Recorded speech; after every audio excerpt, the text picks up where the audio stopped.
motherfuckers. It's the Overgrind. Yeah. Overgrind show. Episode 58. motherfucking 8. 58. I'm the motherfucking example. Guns up is the logo. Cartel Hope. Body Gang. Avenue Tunes. And I'm in this motherfucker with... I go by the name of Sparks. That's S-P-A-R. Big ass sex. If you don't capitalize it, you ain't spelling it correct, huh? And to my right, we got my homeboy. St. Blues with a Y, not an I, man. Whole lot of gang shit. We finna get into this episode, man. Got a whole bunch of shit. And you see how I did them? I introduced them to the left and to the right because they finna actually battle right now and they don't even know what's going on. Oh, shit. Yo. First off. You don't want okay. First what we'll take it is top 5 local. Top Start 5 with local. you. We say local, and by local, I say anybody in the Midwest area, like even the Peoria Underground Battle League and Jack City, like anybody in that local area, including Milwaukee. Your top 5. Top 5. I never really paid attention to niggas. Think of yours too, cause your answer, you gotta answer. Damn, I gotta answer. Shit, let me put Killer B, Larry Bull, J Lopez. Shit, damn, they're gonna be the same shit. Ain't nobody don't I'm saying, ain't nobody really got shit going on right now. You actually in my top 5 right now. I put in my last spot. Bankhead.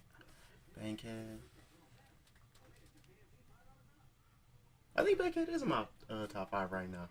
That boy working. That motherfucker he ain't even been out of jail a year. You know, he went from Q-Pac to Bricks Belvedere, NBA, and Bangs.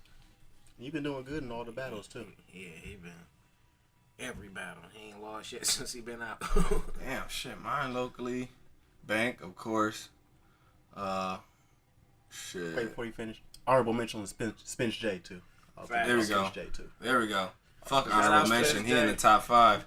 Spence J, motherfucking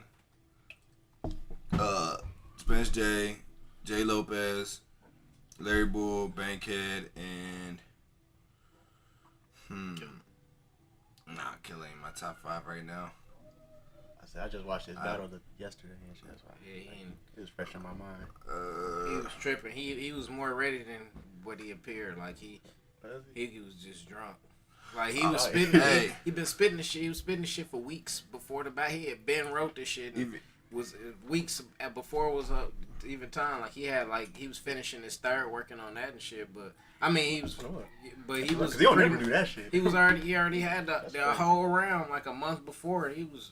My 5th gonna be Logic. Logic. Because he's still active, even though he hasn't had the battles that I wanted to. And that's what would have took him off that spot. But his shit versus STP showed niggas that Logic is not playing still, bro. Yeah, Logic still like, what you looking for, man? My damn wristband. Oh, shit. Cartel, you see this shit? You see this shit, Cartel? We'll get it after. It's in the car. Probably came on. I went out there, had a roll up smoke / lean break. I got mine on. This is actually a tracking bracelet. You take it off, John Doe is gonna be sniping from the rooftop. You gonna get that. You'll get that inbox and gonna be like, yo. Like damn. Okay. Shoot you from the roof, like respect the shooter. Walk off. Okay. I got another question. Oh shit, he doing the interviews today. You the host. Okay, I see you. I ain't gonna host too much. I ain't got too much to talk about. It's all good. I got my topics already queued up. Okay. Ready to go. Okay, what do you think about as far as the city and the people surrounding it that fuck with us and stuff as far as battle rap? Do you feel it's growing or declining, and why? Like from how it used to be when as far as back as you can remember until right now, how do you feel it's declining, or do you feel it's we getting better? See, that's a different question entirely from what I was thinking of. I was thinking of from more recent standpoint, like before the whole pick a side shit and all the leagues popped up. We going if way we comparing back. it from when I first started watching, because I didn't really fuck with Milwaukee battle rap because I didn't know nothing about it until I saw fucking, who was it? Tay Gutter. First Catboy. First Catboy. That's like. And then And King Wee, you know, that's my boy. He put me on Get at the top, boss. He put me on the local battle rap because you know, we used to go around fucking niggas up, you know, back the street shit. But yeah, I digress. I ain't watched shit from then till we started the league, so I ain't had nothing to go off of, so I don't know none of that shit. But so from 2013 October when we started the league to now, I would say it's grown. The amount of battlers is more. Back then it was real scarce, bro. It was hard to find any talent, bro. I mean, we had our first battle was supposed to be Coogee versus College. It ended up being Coogee versus him because, you know, College backed out and we didn't have a plethora of artists to choose from. That was it. It was like, oh shit, this nigga backed out. Fuck it, one duck out of one battle. Like, you know what I'm saying? So he had to, you know, bite the bullet and go ahead and go against fucking Coogee. I'm even stop in the middle and answer the question too. As far as me, I feel like it's more opportunity and more eyes looked upon us right now. So it's a little better, but at the same time, I liked it better when I first started. Because when I first started, it was like, you know how wrestling used to be when you had your super. It was Hulk Hogan, Macho Man, like the Undertaker, the main motherfuckers. Yeah. Like when I came around, it was Catboy, it was Lil Dave, AQ, ESG. Like it was a top. It was a real top list. And Chris Kane, like it was a real top list, and you had to work to even get to them before you even start thinking about smacking shit. Now everybody's but now it's just like. It's just more like, okay, y'all with you with them and you with them. I'm joining one or the other, and when I join, all y'all gonna be biased anyway, and it's just like it's different now. Like when I first started, it was a few people that had cliques and shit, but it was hardly no cliques. You know what? That's why Lil Day was on his own, 100K was on his own, ESG had Jay Ackright, but Jay Ackright was new and he was basically on his own. GE was on his own. Everybody was on their own, but they fuck with each other outside of battle. See, that's why I encourage a lot of people to be on their own, but when I do it in front of the group that wants them, it's looked at as hate. You know what I'm saying? Like if for Dolce, for example, when Chris Kane hit him up, I'm like, damn, y'all got like 38 niggas in Pen Gang. You know, back then they had like. And I just felt like it's like it was different. Like now, I mean, back then it was more support and unity. Because every man was for himself, but when we went somewhere, we used to support each other. We went with we'd be embarrassed if one of our people lose. We wouldn't cheer for the other nigga. Like we wasn't like, okay, we from a different city. He fucking you up. I'm body gang. You hoodlum gang. It wasn't none of that. It was unity, and motherfuckers wasn't even together like this. Like it's just body gang, hoodlum gang, and a few other people here and there. But it wasn't when it wasn't like that. Motherfuckers was on their own. It was more unity though. Like motherfuckers was really fucking with each other more. And like now, niggas beefing inside cliques and with each other. Yeah, certain people ridiculous. From my clique, it's supposed to be on site with certain people from other cliques and vice versa, and all kind of shit just going on right now. And it's just like I got in an argument with somebody on the page on C Hit. Me and this nigga was arguing and shit.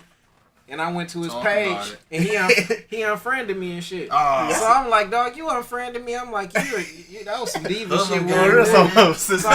Shit. And he like, nigga, if I don't fuck with y'all niggas no way. It's always some funny shit.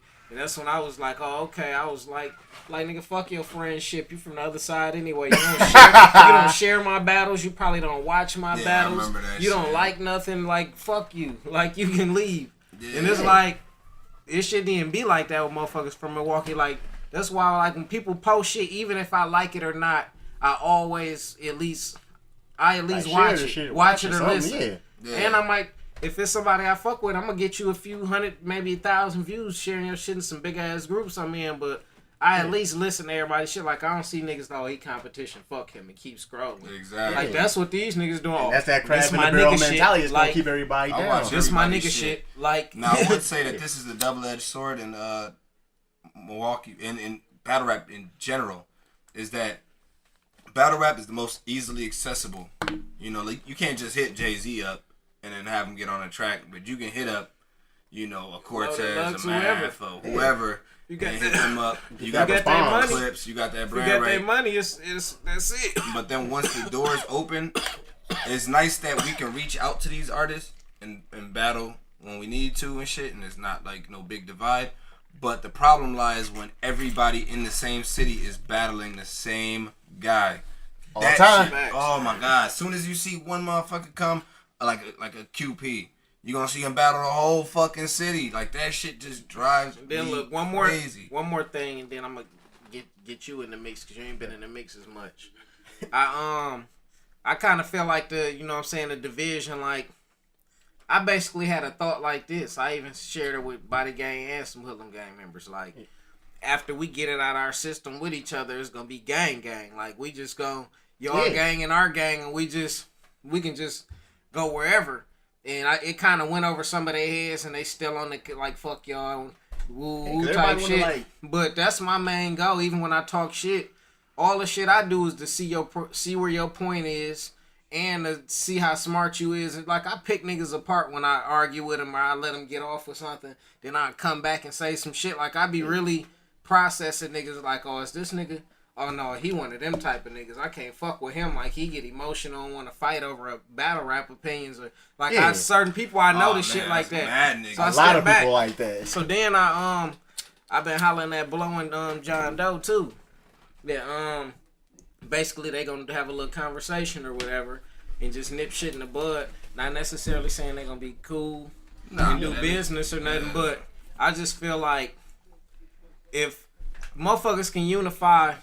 It take the people motherfuckers following to make it takes like happen. Motherfuckers near the so top. John Doe influencing a lot of people, Blow influencing a lot of people. Basically, Body Gang, Hoodlum Gang, John, Milltown, Blow.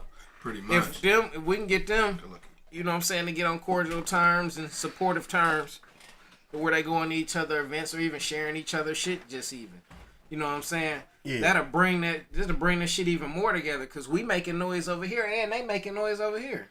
But from the outside looking in, it's like they don't fuck with them, they don't fuck with them, and it's like this. But imagine if we were just all together out doing what we're putting in work out there and battling here, and everybody just sharing and supporting each other. Everybody would be everybody would be in a way better position. Hell yeah. And even if you don't want another motherfucker to shine, they might can help you shine. So you gotta it'd be smart to help them shine. Like, I don't like you, but we can do business if it's legitimate and it's something that's gonna make sense. Let's go. Like niggas too. So all we need is like that one motherfucker or that one like little group of motherfuckers to like really get up there. Yeah. And then we can just ride their coattails and shit like that. That's how it's not. That's a joke, anyway. But it's not a joke. Yeah. It's like because when one motherfucker come up, then like everybody else start coming up. Motherfuckers get them opportunities like when Tone Montana first got the smack calls and all that shit. He called like the people he fuck with. He called me like, "Hey, bro, I'm finna go out to New York. This the date I'm going. If you can't come on, it's gonna be a smack on the roof. Me versus Cash the Gerber Boy." And I was like, "Oh shit!" Like I'm gonna try to make it. And my work schedule, he left before I even got off on that Friday, so he was gone and shit. So I was just like, I ain't gonna be able to make it. But he was one of them type of people. Tone Montana, like if he fuck with you, he goes somewhere, he gonna bring niggas with him. It's up to you what you do while you around there. But see, that's subjective though, because you gonna fuck with the niggas that you fuck with. I mean, just like if Hoodlum gets the call, you gonna call Hoodlum gang niggas. He ain't gonna like you can't bring the whole city. You know like first. You know the funny part about that is you said like he gonna call Hoodlum gang. I'm the type of nigga that if I did make it to that platform, if I called Body Gang and like could nobody come or something, I would call them niggas. Like, like come through. Like it's just about having. I call it. That's Zilla, exactly anybody. Hey, come out here and chill. That's come exactly out here and chill, bro. Come get in this atmosphere real quick. That's how it's supposed to be. Because when I got that TOT call, it wasn't just Body Gang niggas. It was Showstopper was there, but shit, No Polite's Pen Gang, C Hits Pen Gang, M City. I don't know where the fuck that nigga from, but he was supposed to be along for the trip too and shit. You know what I'm saying? He just didn't make it and shit. But I hit up Coogee. I hit up Bankhead. Like I hit up mad niggas to get on the trip. It wasn't just I got this fucking Body Gang shirt. It's Body Gang fuck everybody. Nah, like I was bringing everybody with. So you know that's I feel I agree with you, but honestly, dog, it's just the way it is. Dog, it's just the way that the culture has been been divided. You know what I'm saying? Everybody's so caught up in like having their own wave. They don't want to feel like nobody helped them and shit. Like somebody helped you regardless of whether or not you're going to admit it.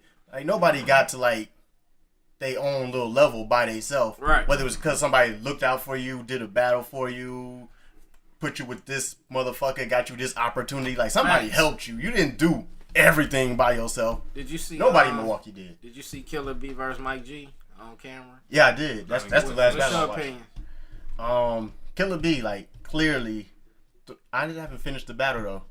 I got through Mike G, the first part of Mike G's third round, but I haven't got through Killer's. But like, I just feel like he was going. I feel like it's a 3-0 coming and shit. So you already have it 2-1 up, or you already have it 2-0 up to that point.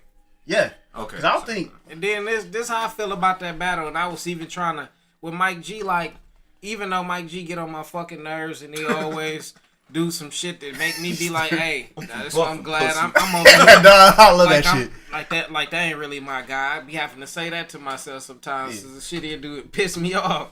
But even so, like with that was a good battle. And I told him after the battle, I said, bro, honestly, I call it 2-1 only because he stumbled in the third, and in the room you kind of had the crowd a little bit more than he did anyways.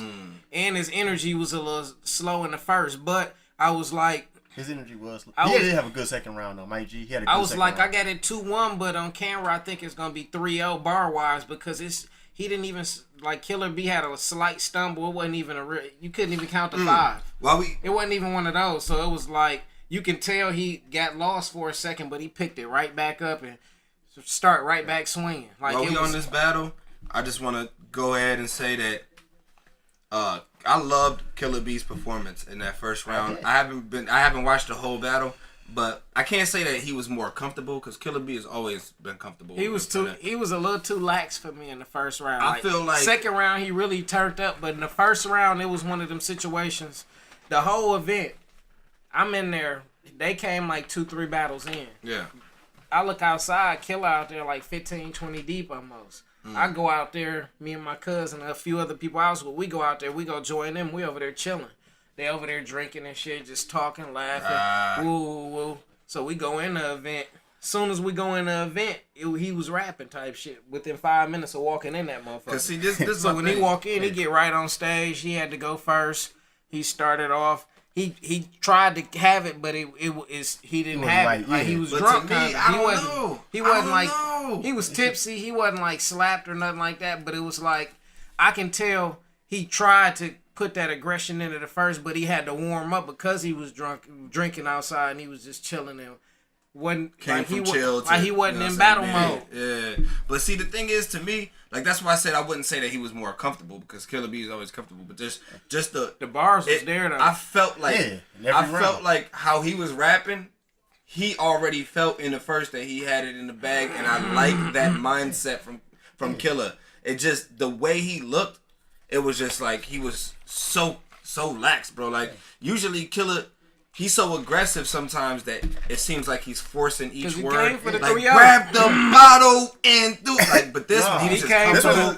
He was grabbing his jeans. He honestly came for the body though. Like I was fucking with him days and weeks before. He was like, I'm finna. This was one of like the best Killer Bees, and this was like don't take this motherfucking comparison like the wrong way. It was like a Muhammad Ali Killer Bee and shit, like, cause he knows. Like Muhammad, he knows when he's gonna win the fight, and he does like certain shit.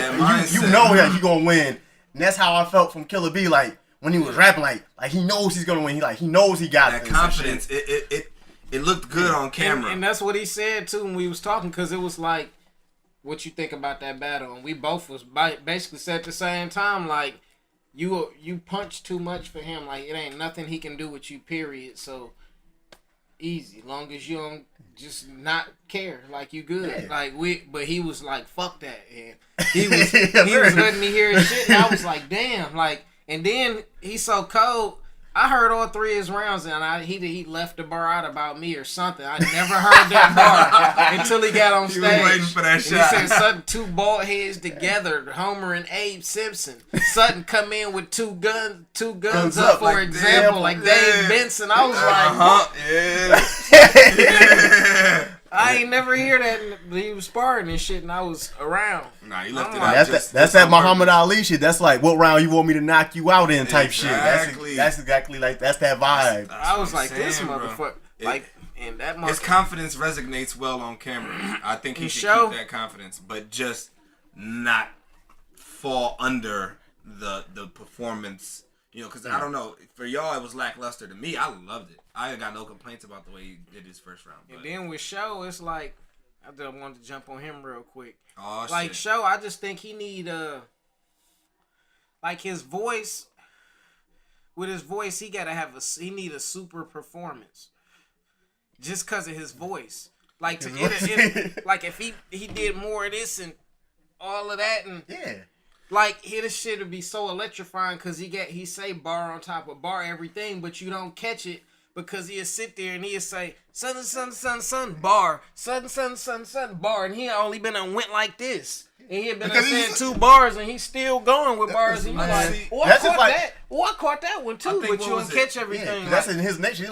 He a calm motherfucker. He don't like, he don't get hyped like that. Like, he needs to though. But I think of my guys, when I think of them, I think of me and them battling.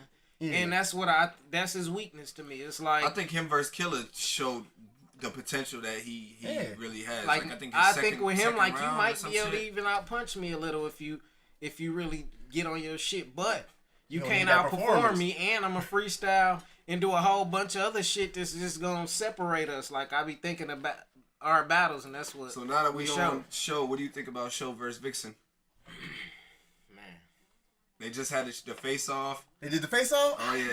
I'm going to say one thing. I the face off. I didn't see it all. It's a 1-rounder. So, by being a 1-rounder. I automatically hate 1-rounders. I'm just by 1-rounder, it's basically, if they rounds is, because Vixen has the capabilities to stand in there with Show. She has a lot more passion. And she has a lot more experience. She's a vet. Like, against me right now, if it was a young dude came in and motherfucker paid me to battle him and I know he can hang in there with me and possibly beat me, I'm going to take the extra steps. Like, when I battled King Kamanzi, I punched his life away. I imitated him.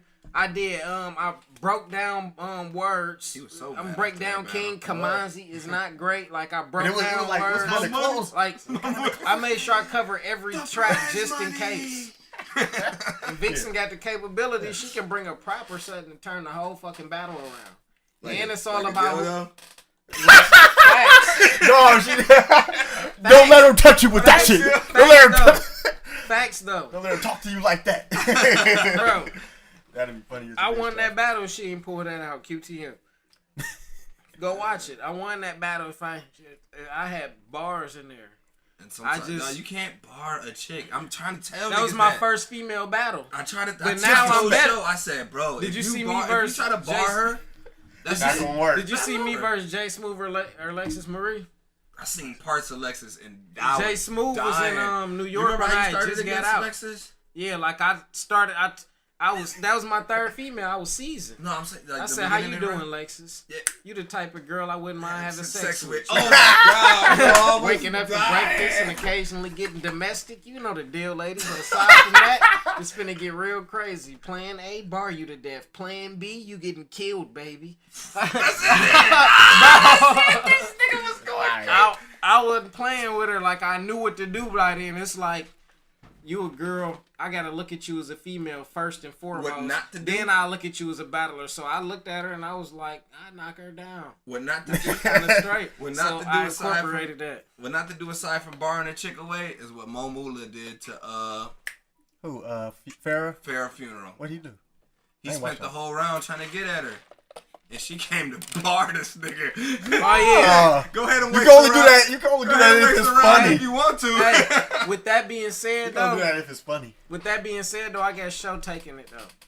Yeah. I heard like 2.5 minutes of Show shit, and it was like, I can honestly say this is some of the best shit I ever heard him spit. Probably the best shit I ever heard him spit. And I was like, bro, you finna get that to Vixen? It was for her though. Like it wasn't like he was taking the right pass, and I gave him one piece of advice when I heard it. I said, just say bitch like 40 more times. And good. Hey, go T-top on that shit, bro. Just say bitch. You gotta do that all with a female. Unless you got some clever ass sexual angles or some sexual like not want to fuck with her angles or something, like you gotta do other shit. Like you gotta while the crowd is reacting, you gotta walk around, bitch. That act like you know. Tay-Rock, I was thinking that disrespectful. Tay-Rock shit. And with his approach, like he barn, so it's like no. You gotta be like bitch, cause the way he's swinging, I'm like, I wouldn't even want to go against them bars. So like, shit, let's get a recap. Not a recap, prediction. Who else of the card? We got. I think QP me and you talking about this. I don't know if I want to say it on cam before the battle happened. I'm gonna say it after. But he could win. I think he could win the whole battle with one bar. Oh yeah, you know what I'm talking about. Oh yeah, he could absolutely take the whole battle with one bar. He could just ad-lib the shit during her round and win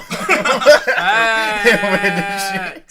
So I ain't gonna expose it. Yeah, that's before the battle. That's why I ain't even say nothing. So let's because last episode we couldn't announce the card. Remember? Oh yeah, so we didn't get to talk about it. So yeah, let's talk that shit now. We got Clean Paper versus C3. Okay, Clean Paper versus C3. How I feel about that is, I know it's a 3-rounder. So with that, I had to say it's gonna be 2-1 either way.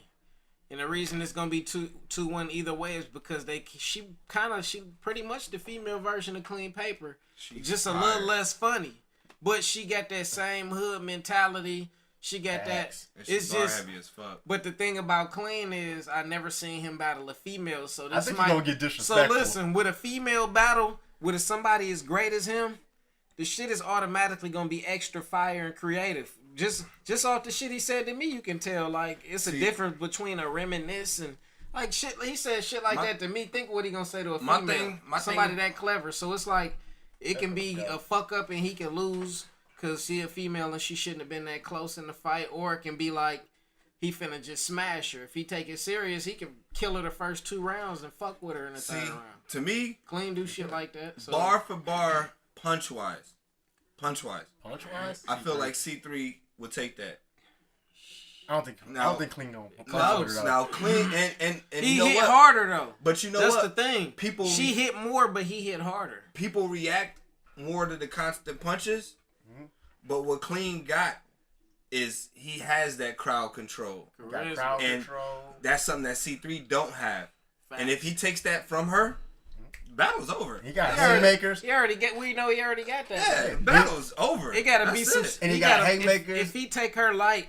Oh, we know he got haymakers. And he can get disrespectful. But then. Cause y'all seen her verse, Lada Zay. If y'all was there, nigga, that shit was. She didn't come to play. She lost, but that was the best shit he ever wrote in his life. Man, if you go back and watch that, that's Lada Zay best battle versus C3. Cause we already know Clean strengths. We know he hitting heavy. We know. He can also take the funny, because Clean is funny than a motherfucker too. Yeah, he can clown her ass for like half a round or some funny, shit. Bro. Take the crowd away from her. It's gonna be funny. There's no way Clean is just gonna be serious. If you have her on that stage looking like a lame bitch, battle over. Be the funniest shit. Battle, and Clean has the power to do so. So let's go on to the next one. Killer B versus New Jersey Twerk. New Jerusalem. It's 3 rounds? I think that's a 3. Ooh. Oh no. No. Do you think he was going light on Mike G? This is my thing. This is what I'm gonna say. One of two things are gonna happen. I'm gonna say it like this: either Twerk finna come up here and half ass, and it's gonna be a 2-1, possibly 3-0 to Killer B, or Twerk is gonna come out here on this shit and it's gonna be a 2-1 either way, and I can't even call which way.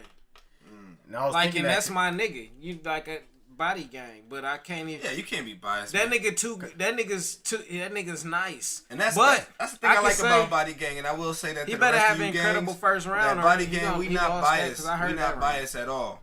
If we being biased, we explain that we being biased and why we being biased. But I think body gang, for the most part, like none of us is biased towards each other and shit. So, you know, like we on the stage, we love to hear our people go crazy. But other than that, like when it's prediction time, we're gonna call it how we see it. When it's recap time, we're gonna call it how we've seen it. So, facts. I feel like Killer B, like, I only heard his first round, like he had just started when I heard it, and then he had gotten that little trouble. He got locked up. I will say. So, but from what I heard, the first round that he already had, I got him winning that round because he stood. I was sitting there rolling a blunt, and he stood up and he performed that shit. Like he ain't had no paper, no phone looking at it. He had that whole round down, and he was performing. And I said, "You ain't never performed like that, bro. Cause he not a good. He ain't that in his strong point performing." But he has to do that versus twerk. You have to. He got a lot better though, and that's how I always separated me and Killer B. I was like, he punched more than me, but I perform better than him, and I do more. I'm better with the crowd than he is, based on my performance. But it's like the shit that I seen him do in this sparring with that one round. He ready for twerk, for real. I'm gonna keep it real simple. He gonna have to come with the best shit he ever had, or it's gonna be a long day for him. Yeah, he gets what I heard is some of the best shit he ever had. Not entirely sure, cause like on these small leagues, twerk be half-assing, and people be getting on him about that half-assing. Let's assume he's coming full. And I didn't watch this little smack whatever. Like he was in the what was he in the hospital for? Do y'all? And he ducked the smack battle. He probably tore a dactyl. Bro, I bet that's all in the comments for that video. Cause he in a little hospital bed. I thought he was just like clowning like for his like next battle or some shit. But like he was really in the hospital. I'm like, oh shit. Well, shit. Like, this nigga done pterodactyl and shit. Let's go to the next one. Quantum versus Young Cannon. Surprise announcement. 2-1 either way. That's going. I'm looking at that for Battle of the Night. That's going 2-1 either way, and I'm gonna say it like this: Quantum is clearly better bar wise and like everybody. And how he uses his flow is than the world. His flow is a little bit better, but Young Cannon is a fucking vet. Regardless of what anybody think, that nigga's top tier. I say he's top 10. Is active right now, and he'll fuck a lot of people up. And it's like he knows how to win. Yeah, and that's Damn, like he knows how to. Niggas be sleeping on him versus Quantum has the ability to go either way, and I'm gonna say it all got to do with Quantum. Yeah, it got to do with 100%. He has to like come with that energy. But Cannon, I'm early calling that for Battle of the Night. Man, that shit finna be fucking fire. Young Cannon finna go crazy on my nigga. I ain't even gonna lie. Like Cannon got the potential. And I'm gonna be on the south side. I hope I ain't behind nobody. It's gonna be spit all on their neck because he say the south with the F instead of D. South side. Motherfucker. Like, damn, man. Like I was feeling that shit, my nigga. See, Cannon is definitely one of the most underrated. Facts. And you know, I'm sure like Cortez, but he better than Cortez. Yeah, I'm sure a lot of people will agree with that. Have they battled? They have battled. Yeah. Who won? I think Cortez took that 2-1. That had been back in the day. It was close. I don't think he can beat him now. Cortez a vet though, but Cannon. But I will say this: Cannon has gotten a lot better. Yeah. And it's crazy to see his progression. I swear to God, he kicked little niggas, him and Jack Boy, man. Oh my God. Man, I just watched him fuck dude up so bad. I was like, but I will say this: QP, Quantum, he has gotten a little too comfortable lately. Whereas Cannon is climbing a lot. Mm-hmm.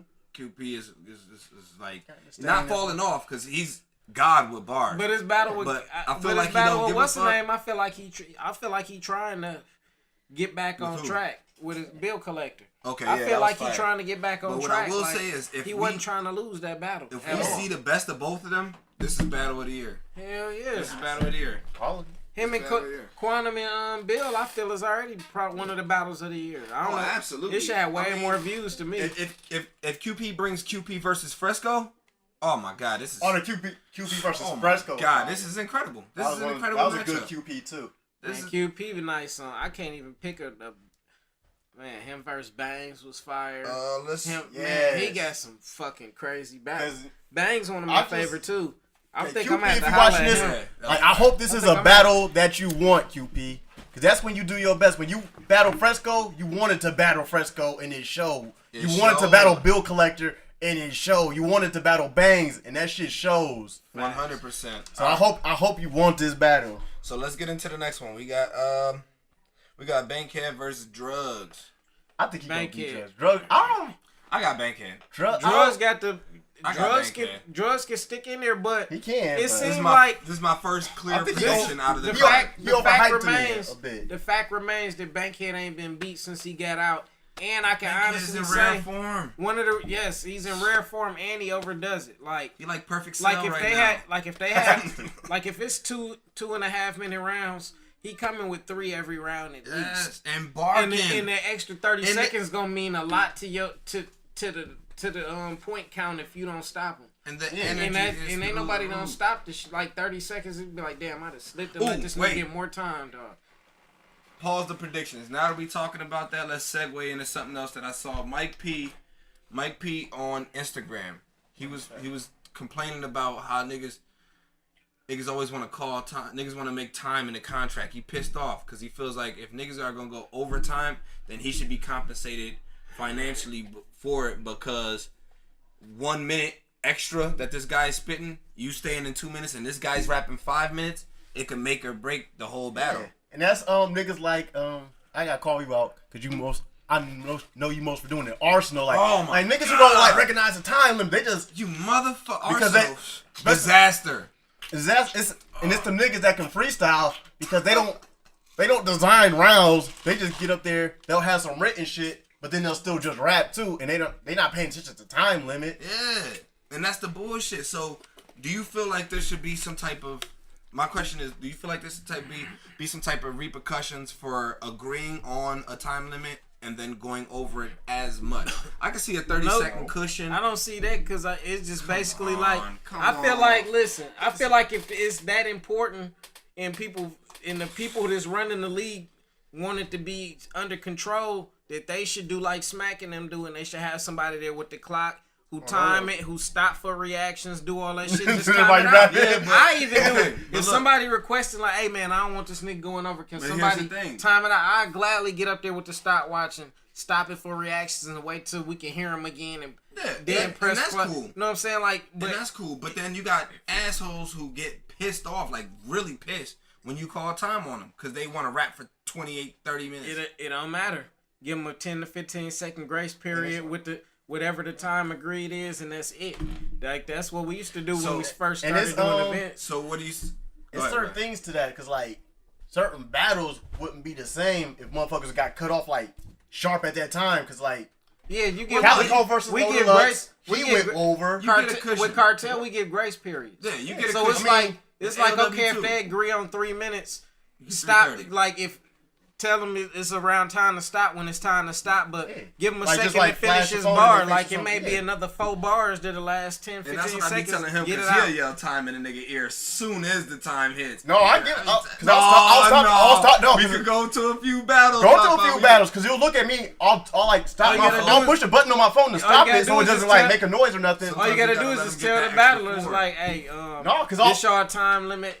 I'm gonna tell you when your time over, and I give you like a 10 to 15 second grace period to get your last. If you got a last little 2 or 4, you need to get out. But after that, it's over. Like, and just let them know before the battle, and that way it ain't no hard feelings. Okay, 3 minutes.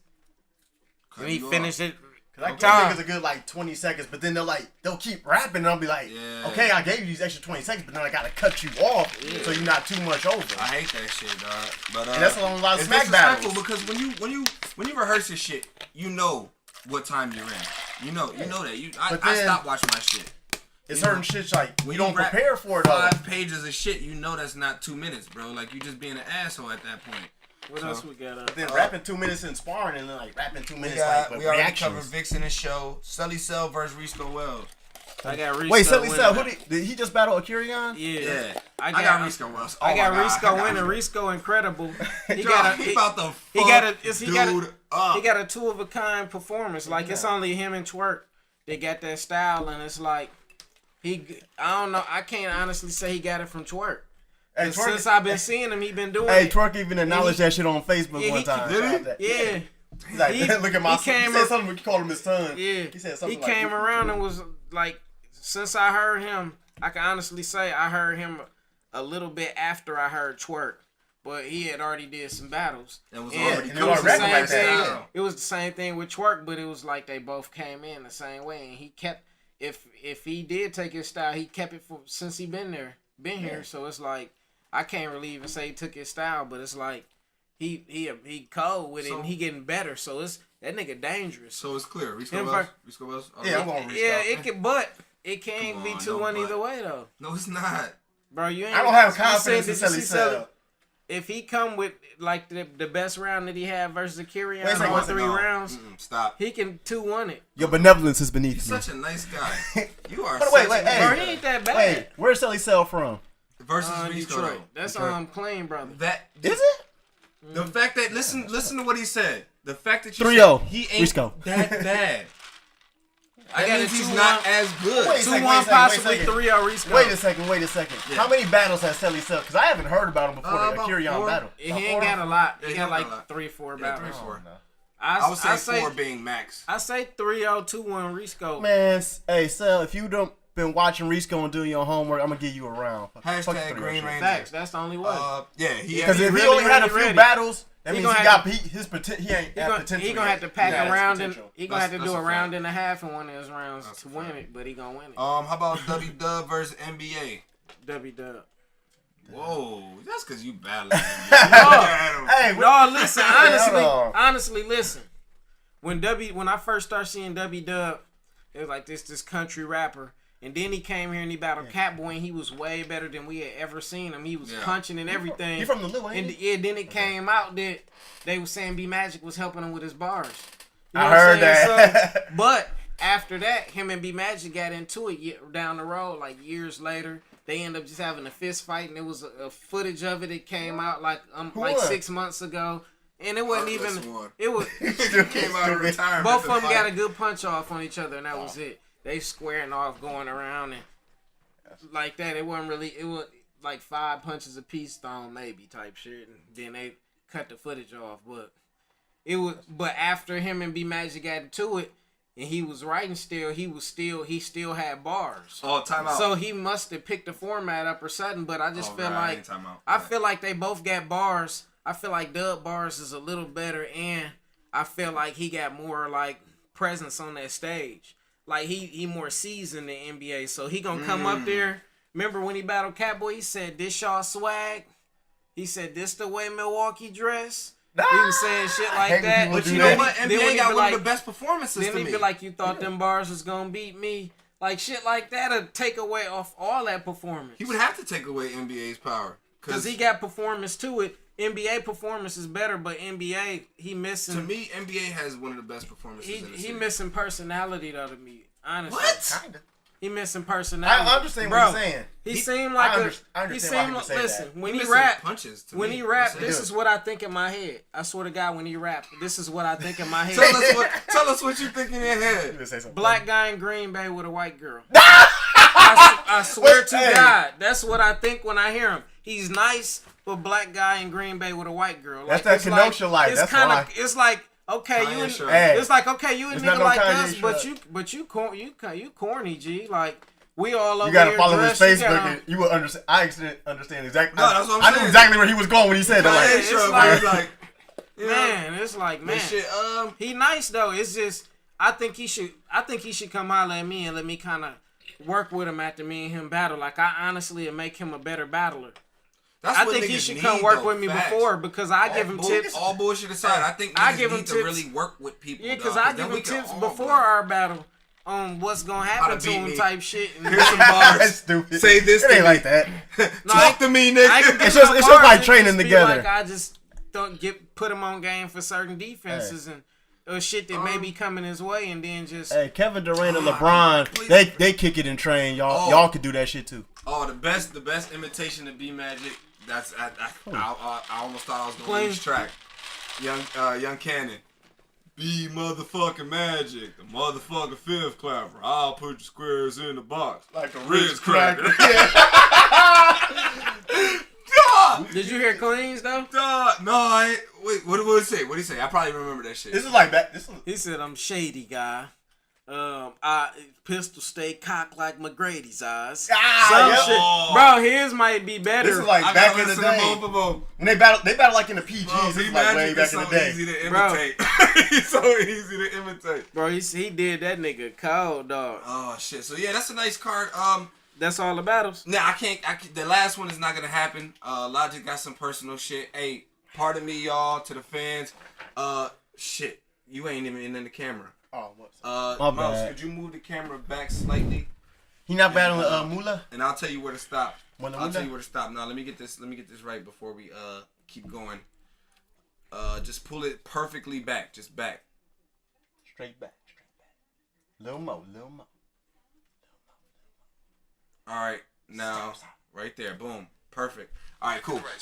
Good looking, nephew. Got my nephew on the cam. You know what I'm saying? Yeah, we in this bitch. My nephew Mouse. You know what I'm saying? Start him off early. You know what I'm saying? So, Momula versus Logic, man. I definitely wanted to see that, and it's unfortunate, but there's some things that's been happening, and the battle's not gonna happen. So, yeah, it's unfortunate. Yeah, but that's gonna be a great card overall. Oh yeah, and then I got Mr. NBA after that. Oh shit! Wait. Let's give him details on the card while we. It's Life Behind Bars. That's Black Ice Cartel. The shit that we just recapped. Cartel, Cartel. It's 7/29, so it's the 29th. This next week is Sunday. We got performances. We got 3 performances. The battle started at noon. The doors open at 11 a.m. We got the chicken lady in the building. It's at Timbuktu, motherfucker 520 East Center, Milwaukee, Wisconsin 53212. If y'all ain't never been to these motherfucking events, just be there for the chicken lady. It's going to fuck down. We in this bitch, huh? I'm going to be in that motherfucker too, and I ain't battling, so I'm going to be doing a lot of side entertainment, like talking about nigga shoes and jumping in certain battles, and, you know, and if you getting niggas high and shit. For the battle, if you just coming to watch, make sure you dress to impress, because niggas will clown your shit to the fullest. You will get ribbed at the event. I'm gonna have one of these with me too. Oh, shit. Who wanna go to sleep? Niggas come in there like that. Like who wanna go to sleep? Like Max Payne. Like you niggas sleeping. Like you niggas sleeping on that video. Like you niggas sleeping on me. Come get along. So we got the LW card. That shit's gonna be lit. I think we announced it on the show, but I'm not sure. We got for the tryout card, we got MK Ultra versus Ultra. That sounds like a combo move. I know, right? Ultra. So we got August 18th. Make sure y'all in the building. We at the Brewing Grounds. I'll post this on the Overgrind show Facebook page. Make sure you go on the Facebook page. If you're watching this from YouTube, make sure you go on the Facebook page. And you know, it's gonna be posted right there. We got first battles, the tryout card. These niggas have never battled before. You know what I'm saying? We trying to bring in new talent. Y'all fuck up. Y'all never will again. Never will again. It's straight like that. MK Ultra versus Chris Nitty. I seen MK Ultra. His online presence is he's hilarious. He's a funny guy. He's rap. He works hard too. His work ethic is crazy. I see mad videos and shit. He's doing his thing. I don't know how that's gonna go. We got the Maserati Buck versus D Nice. We got Millie Spades versus a switch up. Akirion is not going to be battling Millie Spades. We got No Minds going against Millie Spades. No Minds is making his redemption battle back to AOW. And I guarantee you, if he fucks this up, he will no longer be booked on AOW. I'll pull him in the middle of the battle, bro. Bro, I'll stop this shit. Stop. Time. I only got 4 bars. Time. Iray versus Mindscribe. I'm definitely looking forward to that. In the main event, we got NBA versus The Example. So make sure y'all in the motherfucking building while this man puts in his motherfucking work and teaches NBA how to get busy with them white bitches. August 18th, the doors open at 5. The battle start at 5:30 sharp. We will not wait for you motherfuckers. And the battles end at 9 p.m. The doors are closing. You're going to be standing outside trying to be fashionably late with your clean ass. It's at the Brewing Grounds on 2010 North Farwell. Make sure y'all in the motherfucking building. It's AOW, bitch. Yeah, RIP to NBA. Oh shit! He already took the Mister off his name. You know, just clean him out. Like, man, I'm finna do that boy greasy. This finna be horrible. Oh shit! This is uncalled for. I think Reese got an event coming up. I'm just mad I can't. Like Bankhead already borrowed his life away, so it's like damn. But wait a minute. So you saying you're gonna go light because Bankhead? No, I'm trying to go better than Bankhead, so I'm taking a different approach than Bankhead. Is what I'm doing. Good. Like I can't.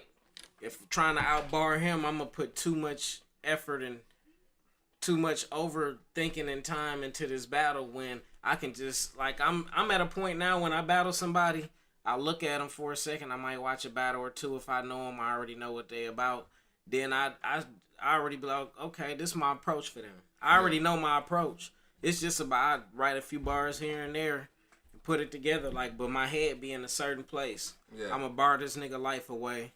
I'ma hit this nigga with bars, and I'ma give him a crazy performance because he think he kind of hungry, or it'll be like it's just different stuff for different people. Like some people, I'd be like, I'm gonna write 2 rounds for him and freestyle the whole third. I'm gonna write 8 bars for the third. And freestyle. Do you ever think that I might be fucking up when I do this freestyle shit?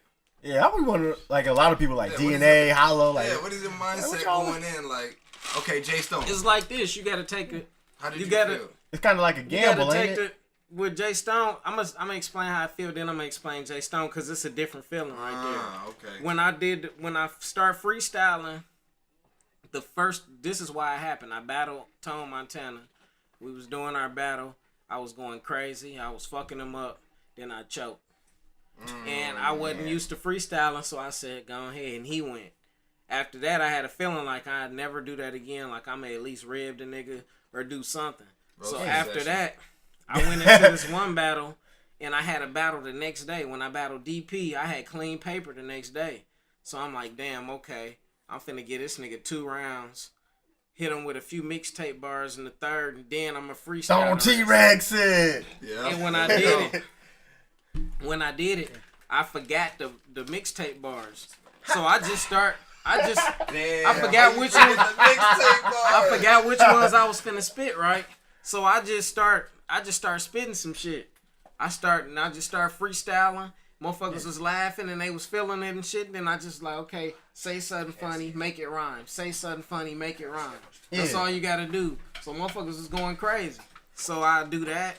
And then it got to a point it was like, you gotta be willing to take that chance. Yeah. Your freestyle might be corny. Or it might not. Like you gotta take the chance. It's just like I know I'm a funny person and I know the shit I think about like it's a little premeditated. I might see you before the battle and it already be in my head. And I just red pants. So shoot above his shoulders and make his head dance. His white t-shirt the same color as his red pants. Just shit like that. So it's just like take notes. I know if it's clever, so it's like you gotta be willing to take the chance for one. Okay. And then for two it's like it's risky every time. It's a heart pumping moment, like okay, they felt it back. Cause I don't seem cool like down a little, but then with Jay Stone. Wait. Let me stop you there.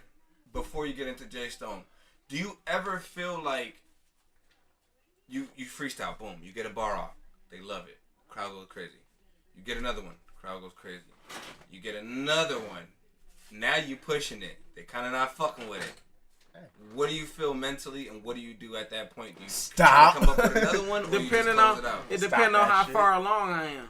Like if it's the end of the round, like I'm only a few seconds short, or I'm right around the time limit, I'll stop. But if it's not, I'll be so prepared. Like I literally have my bars for a battle, and I have some shit that's just sitting away like a round or two, and I just be like, okay, I need to hit him with one more punch. So I take a foe from some shit in the vault, now hit him with the Smith and get it over. See, that's the good thing about people who can freestyle. You gotta be ready to switch it up at any time, and that's what a lot of freestyles. Like you watch interviews, like Charlie Clips, like Hollow, because he be ready for like what the fuck. He gambles on every battle with like a certain gimmick that he'll do, like throwing a hat. Or like when he battled Hitman, he went in for the handshake, and then like Hitman came for the handshake. And he like took his hand back. If he didn't go for the handshake, he would have had to switch up his whole little thing. You know what? I've never been a fan of that corny handshake shit. Okay, no, it was all part of his round because he's like against QP. I'm not a fan of that. No, because he did it, but then he had like a whole other part of his round that was built up like gullible ass nigga. I've never he was expecting him to go for it so he can do it. So you have to be ready for all that shit. So with Jay Stone, this is the situation with him. All right. I didn't know at the time. But he had honestly He honestly rapped 14 minutes. I didn't know it was that long. What was the no bullshit? They told me this. They told me Jay this. Stone They was said, rapping "Do you his want ass to?" off. I was supposed to battle somebody else. Yeah. I was out there to do a show. I just drove out to Beloit, and I was like, "Oh damn, he ain't here." They was like, "Well, you'll battle him." I was like, "Yeah." They said, "What you want to do? 3 rounds or you want to do a round?"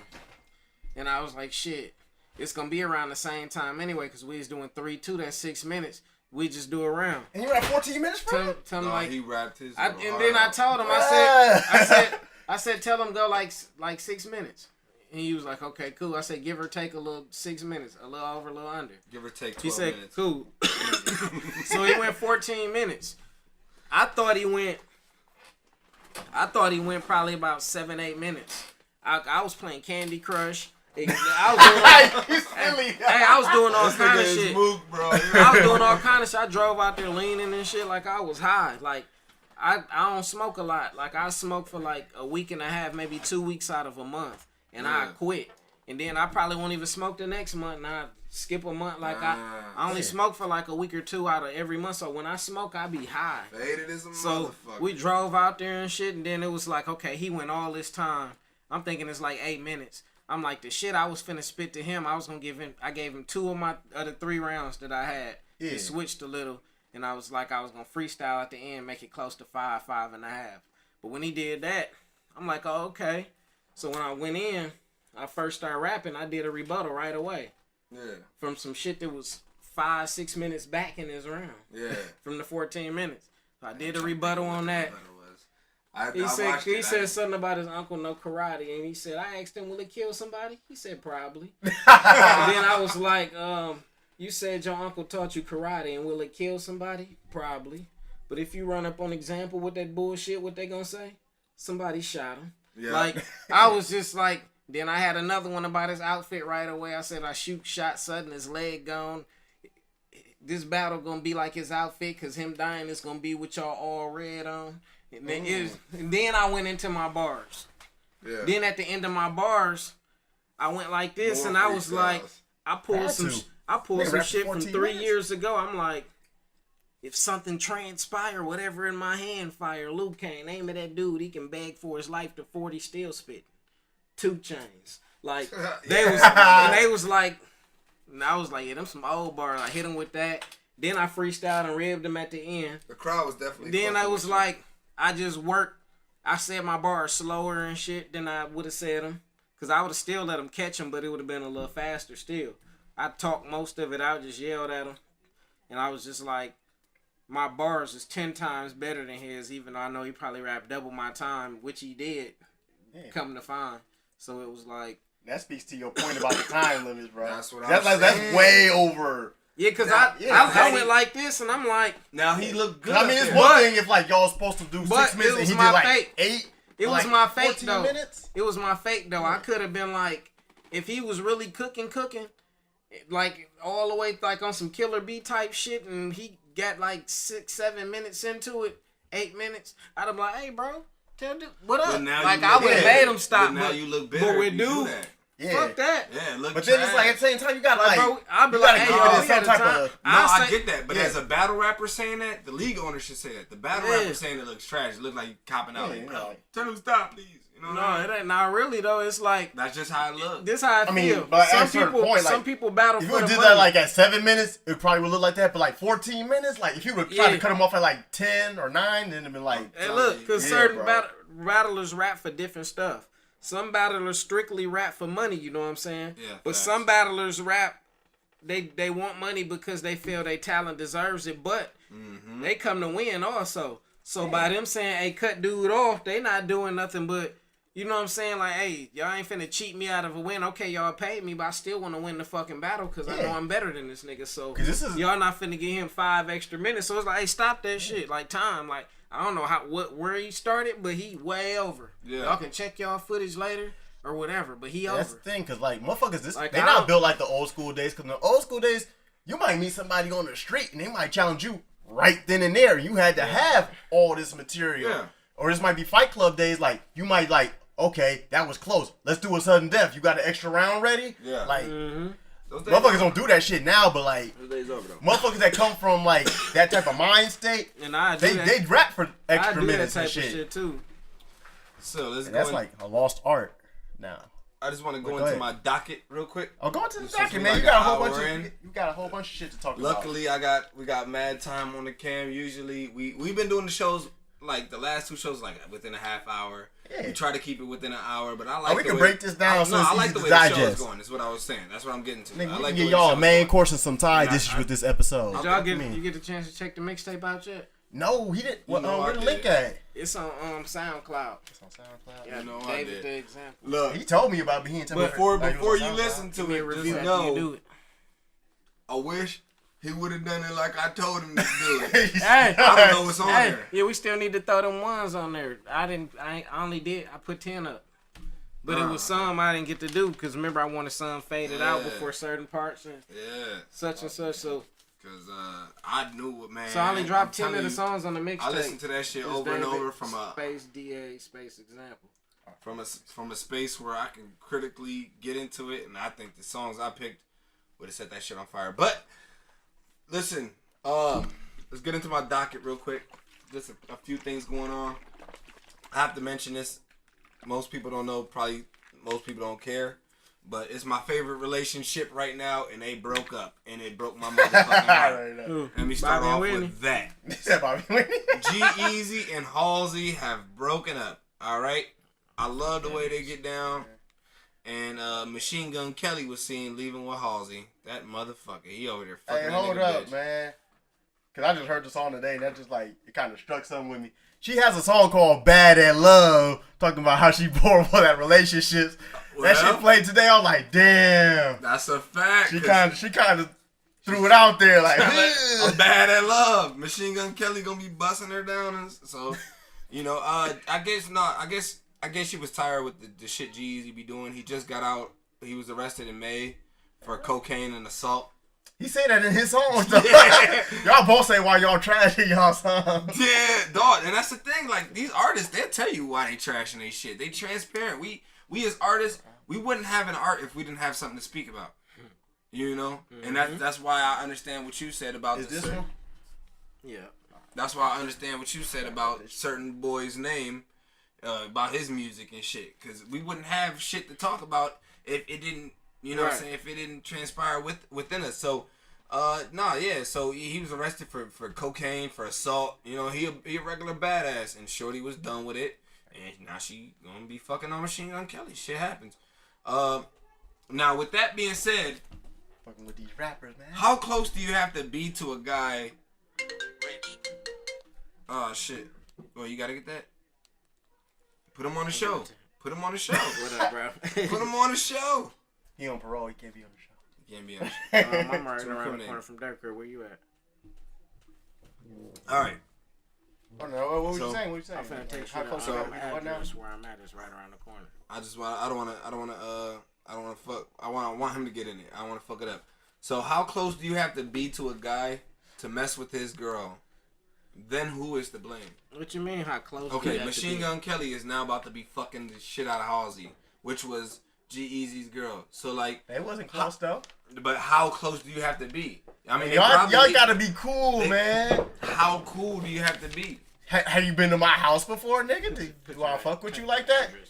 Can you come to my house and come in the fridge and shit without me saying something? This how I feel like that. Yeah, like that ain't. They must ain't had no respectful type of friendship to where it was like. They probably just knew it's on like some music industry shit. Yeah, and if they did, that's like that just shows what type of person dude is anyway. So it's crazy. So if example adds your girl right now on Facebook, how do you feel? I mean, adding like are we talking about talking? Are we talking about? Okay, I mean, you see the he slid in. This how I feel about it. Let me say how I feel about it. I honestly don't know who his girl is, what she looks like, whatsoever, or anything. Yeah. So I wouldn't do it if I knew. So that would be the topic at hand. First of all, like, hold on, it'd be like, did you know? Like it would have to be that, or that would have to be the situation. Like if I know somebody, I don't even do that. Like I even tell a female, like, hey, I know somebody you real cool with, and I've been jamming with her for a minute, so no, I'm gonna leave you out of this, cause I'm gonna still be messing with her anyways, and it's up to them after that. So, like, at what point do you blame the guy for it? Because wouldn't it just be Shorty choosing? What point do you blame the guy? Are the two dudes friends? And then, see, that's the thing. That's what we're getting How at. close do the guys have to be? Is it just Facebook friends? I mean, are they the reason that he's even around his girl? I've been filming a lot. Or did she know the girl? Did he know the girl, or did he know dude and then seen the girl? Okay, Okay, it's like you met me through her, or you met her through me. Yeah, like so you my associate, and this a chick I mess with, and that's how y'all met. Yeah. Yeah, that's a line crossed automatically. Okay. If it goes like that, that's a line crossed automatically. But now, if you met the chick first, then how does it go? Or if you met your guy, and then you met old girl, and you end up messing with her, like that's even different. Like, but if this is your girl, and that's how, okay, you my girl, this is my guy, and y'all shake hands, and that's how they meet. Once you do something like that, and somebody cross the line and violate whatever you got going on, it don't matter. Like, they didn't respect you. It don't matter what they tell you. I'm super huge on loyalty, bro. That's always been my thing, bro. Like, I don't, if I fuck with you, you my dude, you know what I'm saying? We talking at shows even, you know what I'm saying? Like Coogee, for instance. Me and him not cool. Yeah, everybody publicly seen us beef, getting ready to fight and shit. But I would never fuck with his girl. Yeah. Just because we've had that relationship. So, and certain things like motherfuckers like that don't respect. Nah, I'm saying motherfuckers like that, but like motherfuckers like out here don't respect that type of shit. Like they think like, oh, once you're not cool, it's like a lot of niggas. Okay, let me give you an example. A lot of niggas will meet me at shows, shake my hand. What's up, yo? Let's link, Sparks. Woo woo. Give them my information. They add me on a book. You see me and my chick on a default pic. They'll try to add her right afterwards. Like why? Yeah. Like come why? on, Like bro. Come on. And that's a lot. That's a lot of these battle rap motherfuckers and shit. We had this discussion on that because I made a stat about it, saying I was gonna whoop niggas' ass, whatever. But then Millie Spades got on there saying, I don't even want to see my girl's DMs. To nigga, why would you say some shit like that? So your girl DMs just got mad dick pics in it. You cool? You cool? Yeah. Like, nah, nigga, fuck that. I'm not. Bitch ass nigga. We finna talk about this. Yeah, and then your inner circle, like niggas you see that see you at shows. Yo, what up? Even if it's not inner circle, but niggas that you see at shows that want to link. Nah, I'm a bust. No, that's that bullshit. Don't link with like me. You see me at the shows, you see me with my girl, and exactly. And then you was in the inbox. Try to link with my chick. Don't try to link with me. Once she turn you down, that's it. Don't hit me up, then hit her up. You know what I'm saying? Yeah. Like, we not cool, nigga. That's the way I feel about it. But that's how it is. In other news, Charlemagne, sexual assault charges are coming back up on my boy. Hey. They trying to me too, my boy. Hey, no, they don't. Get my boy. No, I gotta speak. Fuck that. Man. Leave my nigga alone. This shit was like, damn, I gotta look it up. This shit was years. This is like, to me, bro. This is like 8, 9, 10 years ago. We not talking about some recent shit. We talking about some shit years ago. The nigga already got caught for. But the thing with him is though, his personality is gonna be his worst. His worst enemy in court. Fact. Just because of how he. But no, he already went to court for the shit. No, it wasn't like he did the shit and got away with it. He already been through like the court thing for shit. Okay, here's the thing. He didn't get away with shit. They was at a party. Oh, he getting shorty. Huh? What you saying? Oh, you got to hit it? No, I finna just run out of the car, but go. Oh, they was getting shorty drunk.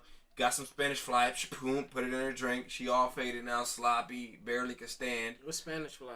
It's some Bill Cosby shit, bro. It's like, yeah, damn. It's something that's gonna get the job done, bro. Shorty gonna be feeling horny, and she gonna be feeling like dizzy too at the same time. So he popped it 15. She was 15. He was like 22. You know what I'm saying? He smashed. Other niggas try to come in. He like, nah, chill out. Did he ever go to jail for it? Nah. The next day, shorty woke up. She like, I'm glad it was you. Cause she asked like, what happened? You know what I'm saying? Pussy probably sore. And he like, yeah, it was me. It was just us. She was like, I'm glad it was just you. You know what I'm saying? Cause the other niggas were trying to come in. So then, he went to the jail himself and turned himself in. Basically, was like, yo, this is what happened. They wouldn't even have known he was involved in it if he didn't say some shit. Oh yeah. But he told on himself. So then when it went to court, so the dudes did come in the room. No, they tried. Oh, so he really didn't know. Yeah, so he just basically told because she was a minor. Yeah, he told on himself. Yeah. Nothing would have happened if he didn't say shit. If you just shut the fuck up, none of that shit would happen. So it's like that was like now. I mean, he was all bogus around. It's clear as day that he a good person, regardless of what happens. Now he's 40 years old. That was 22. Now he's 40. Now they trying to bring it back up on him. And that's like, y'all leave that shit alone, because he already did the right thing. I mean, he didn't do the right thing by doing that, but like, you know, he turned himself in right away though. He didn't wait till he got caught up or wait till like she did some shit. Like, he poured the shit in their drink, right? I mean, like, yeah, I mean he did some fucked up shit, but then like, you know, that just shows that I can't believe Example ain't never heard of it. Out of all niggas, bro, like Example. Silly. But that's that just shows like his character, like you felt so bad that you just turned yourself in right away. She didn't have to do nothing. She didn't have to say nothing. Nobody else had to like come on you. You did it, you know, just because you had that feeling like, you know, damn, that was bogus how I did that shit. But did you watch that clip? The clip of the Brilliant Idiots. That's what makes it look bad. Now, what was the clip on the Brilliant? He was too comfortable with the story, bro. Like, bro, you know what though? No, I'm gonna say this. I know Charlemagne. Now, I don't know him personally, but I watch faithfully of what he's doing. He's one of the guys who inspired me to create this podcast. If it wasn't for Charlemagne, Joe Budden, like this shit, we wouldn't even be having these fucking conversations right now. You know, he's inspired me a lot just in life with the books and all the shit he's doing. You know what I'm saying? Yeah. Coming up from, you know, Monksford, South Carolina and shit. Like, this dude is amazing. Like, I fuck with him.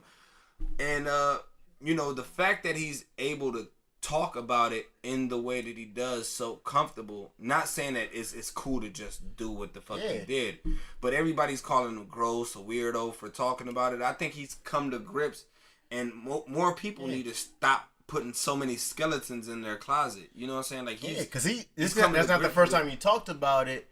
And the thing is, like, I mean, you should feel some type of way that you did this shit, but it's like, at some point, you get comfortable talking about it because it's not the first time you talk to. I'm sure he's gonna talk to a lot of people about this. Actually happened. Yeah, and it's like Charlemagne's not the first. Yeah. Let's get that out the way. He's not the first. He will not be the last, especially in a place like South Carolina.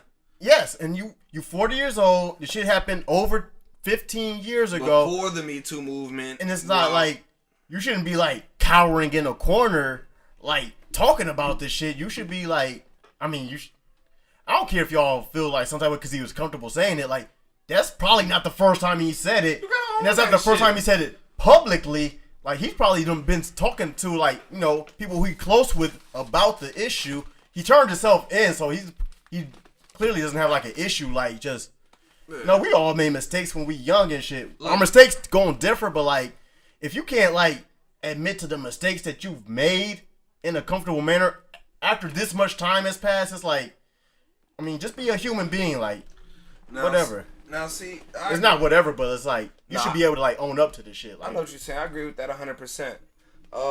What bothers me is that the girl, apparently, she can't collect money from him. She doesn't need to collect money from him. But it could still tarnish what he's got going on. Yes. Now, it already has. Now, Charlemagne has a lot going on. Yeah. Everybody who knows Charlemagne knows that he's the man on top of the world right now. And wait, pause. It doesn't matter what once it comes up, you're tarnished already. As a guy, once the thing gets out there in a certain type of air, you're done. Russell Simmons is an example. So here's what I want to know, though. This is what I was getting to. Is if you have no financial gain, why do you then try to reopen a case against a man who's doing so well? Now, you know, like everybody says, Khalees try to get Nas because he's making money now, and so try to do this to this dude because he's making money. But if you can't, if you guarantee you getting zero gain financially, then what would be the reason why you would put a man that's so successful and doing so much good in that type of situation? Because she's trying to just attack his character and there's no zero guarantee of financial gain because she doesn't have to get it from him. She can get it from other people who want to hear the story, who want to I want to interview you. Oh, you're the one that Charlamagne did that to? I want to interview you. I want to bring you on this show. Like, there's gains in other areas. It doesn't have to come from Charlamagne. She could go well, let me go on the Breakfast Club and talk about, well, not Breakfast Club, but like, she could go anywhere, do an interview and like, they're gonna get you the fuck out of here. Charlamagne did this to you? Like, because Charlamagne is such in the public eye, like, she can go anywhere with her interview and like, do. TMZ definitely take it. TMZ taking anything they can get their hands on. Do you agree they the scavengers of the motherfucking media world? Okay, there's no time limit on reporting, crimes in South Carolina, right? So, but since it's already been, investigated and all that, she can't collect $1 from Charlamagne. That's what she's trying to do. I don't know. She's trying to cash in somehow. Most of the usually that kind of case ain't no money case. They usually it's either like this. It's either like I'm doing this and you going to jail, or I'm doing this and you better pay me behind our back. So that's not what's going on. So listen, hold on, wait. It might be she's doing it because he better pay her behind closed doors or shit. Listen, he already been get out here getting money. He already been popping. The case has been already resolved. Case is done. Because he turned himself in. They went to court. They did what they got to do. It's already been done when he was 22. He's 40 now. Shorty can't get any financial gain from him. Okay? That's done. Him. But you can reopen the case. So why, after this long, would you come forward on a guy that you can't collect any money from? She got fired. Just trying. That's all you like to think of. And it's automatic start. It's automatic fame. Yeah. As soon as you do it. That's exactly what I said. You get money from other places. TMZ. Yeah, she go anywhere with that interview. Like. Yeah, she can start. She probably done made 20,000-30,000 off that story already. Like, it's 18 years have passed. That's just for knowing. That's just for knowing somebody. Say, for instance, 5 years ago, you fucked Janet Jackson. Yeah. Now she acting like she don't know a nigga. She rich, doing her shit real big and all that, and you can. Wouldn't you do it too? Like you would probably mention it in a song first, and somebody be like, "Why you be saying you hit Janet Jackson?" And you fuck around do an interview like, "Yeah, I did hit Janet Jackson 5 years ago," and you gonna get some money for it. Motherfucker gonna be like, "Guy says he had sex with Janet Jackson. He even got a phone picture with her." And you gonna start. Motherfuckers gonna call you like, "Hey, we're trying to fly to Milwaukee. Story. We got 20,000 for an exclusive. Come on." That's exactly what I was saying too. Like she can y'all take that. Fly here and she can take that interview anywhere she wants to go with that. And Charlamagne is at the top of his career right now. He got his second book coming out. And I tell them, give First me the 20. Bestseller. I tell them, give me the 20,000. Get me a presidential suite, and we gonna do it in there when y'all get Look, here. Charlamagne, throw me some money. Make them book me to fly it, and they fly. Charlamagne, throw me some money. That's exactly what I was saying when you was going. Like she can take this anywhere she wants to go with this shit. Yeah. Because Charlamagne, he's like at the top. He's like so in the public eye. Like, she gonna at least got something on him that's legit. She gonna at least make 5 figures. God damn it. She gonna at least make in the 5-figure range. She probably somewhere. She's probably broke. She could do a few she interviews. Be no more long as she do shit correctly. Look at the fat bitch that fucked over Usher. She in Bahamas. She in trouble. She in trouble now.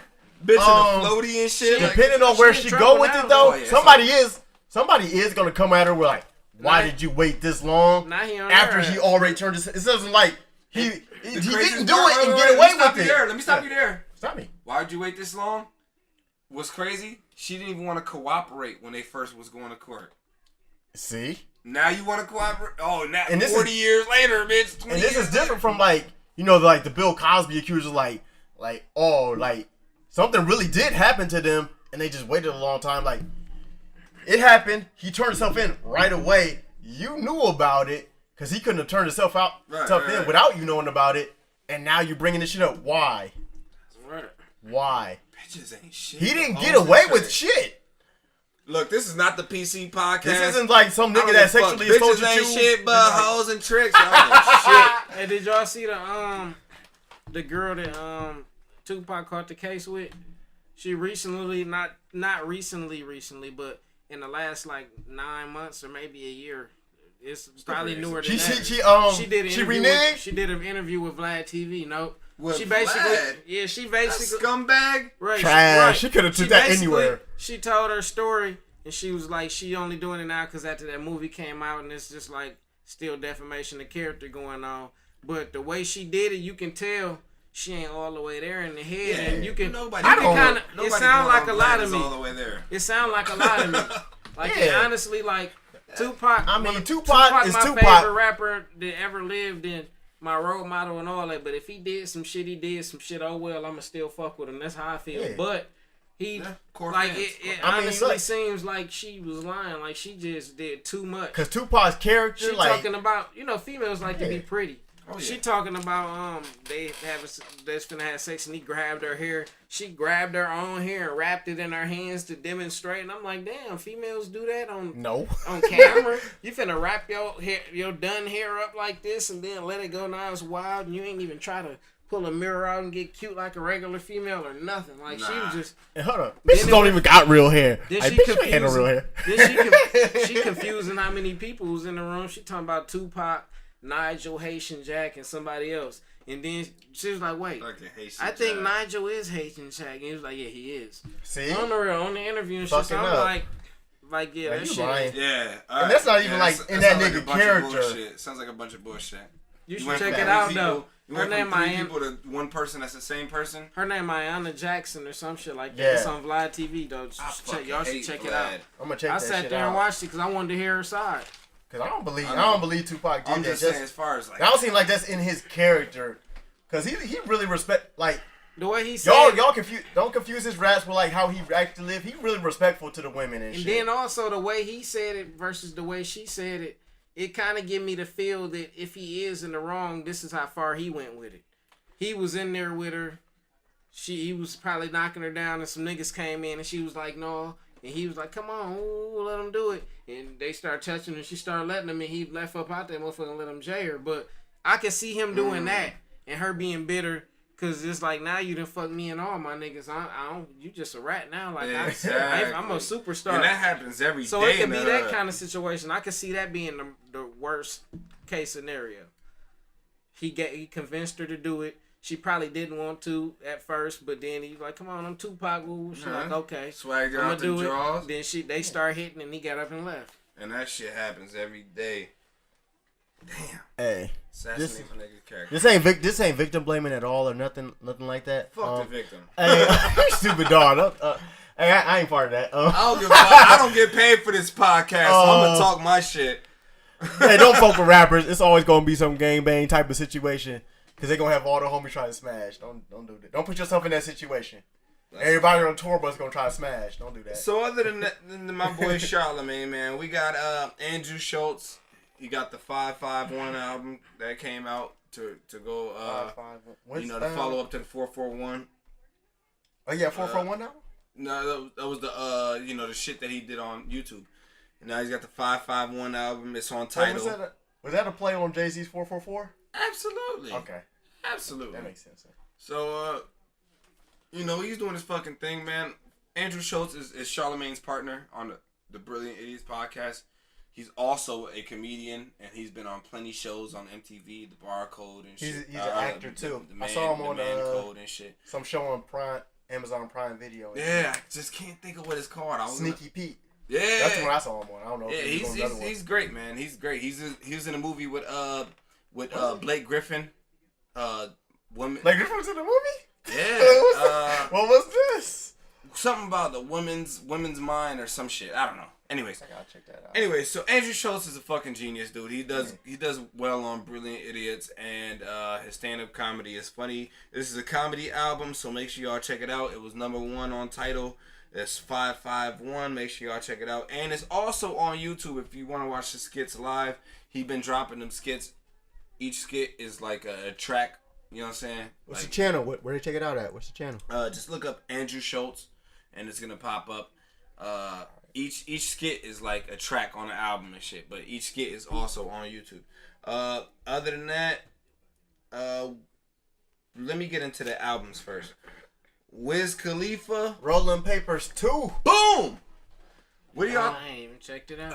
You don't listen to albums. I ain't checked it out. Bro, I've been on it more lately. Well, you need to tune into this podcast. I just became a bigger fan of J. Cole as of recently too. You need to tune into this podcast. You fuck with KOD? Yeah. Yeah. See, tune into this podcast. We'll tell you seen all. that new video. when they end up getting shot at the end and all that shit. Yeah. We'll tell you all the new albums that come out. You listen to this podcast. You heard Jim Jones? Yeah, hell yeah. What was the last one called? I don't know. Nah, he dropped the last. It was fire. It was. No, they said it. I don't know we talked about it on the podcast. Like he got arrested for some shit, and they was talking about it. Now I forgot the name of it. Oh, because he was wilding out in the cockpit and shit, fighting with the airplane niggas and shit. Fucking Jimmy. Bro, come on, Jimmy. You can take a nigga out of Harlem, but you can't take the Harlem out the They was nigga. making fun of him on the Joe Budden podcast. Like, bro, Jim Jones can't even fit through the door in the cockpit. He got to turn sideways. This nigga like he's not even that built, man. It's called wasted talent. Yeah. I know what you didn't hear. What I didn't hear. Put me on. That new Ghostface. He did it with another person, but it's Ghostface. I have not. I didn't even hear about that. That's the only nigga in Wu-Tang I was listening. I was at Wu-Tang fans. Y'all gonna hate this? I'm mad. Math is cool, but Ghostface and Ghostface is okay. Hard. My top 3 in Wu-Tang. Okay, let's go. My top 3 in Wu-Tang right here: Ghostface, RZA, Method. That's it. I respect My that. brother probably gonna stab me after this episode because he loves Raekwon. Yeah, I was finna say Ghostface, Raekwon, and yeah, bro gonna stab me after this. Method Man, Redman. I heard some not shit. He's not Wu-Tang. I heard he ain't in it. No. Oh, okay. He just fuck with Method. I don't know how they link up. Hey, I was listening. I was looking for some old shit. I was finna listen to Bulletproof Wallets and shit on at work. And I seen he had an album that just came out. It's probably like 12 songs on it, like a little EP or something. No, Ghostface. Oh, Ghostface. I was like, oh shit, and I got to listening to it. And I didn't know the songs like I know all his other ones, so you know how it's like a little skeptical, like this shit sound nice, but I don't know it yet. So it was like, but it wasn't one of them. Oh, next song. My personal favorite, I went all the way through it. My personal favorite was like the story of. I can't remember what it's called because my phone was dying. But it's like the story of some shit. It's Ghostface. And that song shit, or the it had Fabulous on it. That's a song or a CD? Died. It's on a CD. Fuck. Wizard. You ain't talking about the Wizard of Poetry. Nah. Is it that one? Look because he had 2 of those. Then he had the Ghost Dini. That one. Ghost Boom. Dini. That one. Yeah. It got Fab on it. It got Fab. Look up Ghostface and Fab. Look it up. Keep it to yourself. All right, this shit was fire, right? I love that shit, right?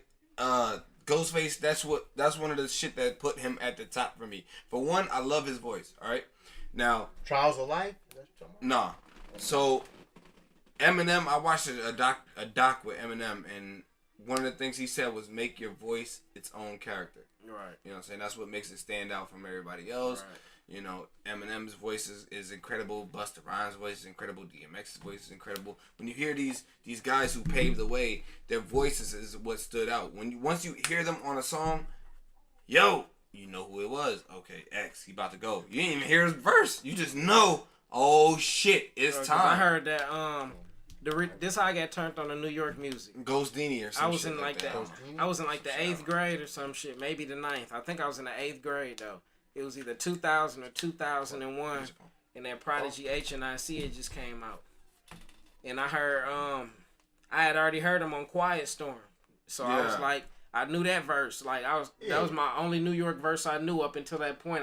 P-Rock 40-inch cable, drinking white label. My chain hang down on my dick. My piece bang glass tables. Knew the whole thing. So then, let's go. So then the HNIC came out and somebody was riding through bumping that Keep It Thorough. They, And I was like, who? He showed me the cover. And I was like, this is a dope ass cover. And I was like, that's dude from Quiet Storm. And he was like, yeah. And I went and grabbed that. And then after that, you know, he had Nori on that motherfucker. He had Cormega. He had plenty New York motherfuckers on there. Littles. He had a lot of people on that motherfucker. He even had BG on there. What? Yeah, he was on that. He was on that to the young black entrepreneurs. He was on that with him. That's what's up. One of his best verses too. One of BG best verses. So after I heard that and shit, it was like. Then I heard that. Time out. Sorry. Then I heard that Ghostface. What is it? It is. Fuck. I went out the screen. Stupid phone. When I heard that shit, that Ghostface though, First song I heard was that Child's Play. I think that's what it's called. Ghost Dini, the Wizard of Poetry in Emerald City. Yes. That's what I said. That was Dog. I know them that albums. wasn't some of the hardest shit I ever heard in my fucking life.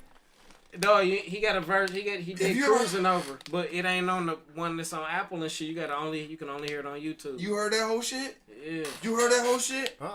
Bro, listen to that whole shit. Oh my god. I heard that Child's Play. That nigga Pretty Little Sally set up by the tree trunk, white miniskirt with a Betty Boop bump. She had a face like when he did that shit and he was talking about like kid days and shit. Like I was like, okay, and then the first video I seen of his was Cher Lagos. He came out with the belt on, with the minks on, do-rag on, the big ass British robes, plenty hoes everywhere. Everybody was in the video.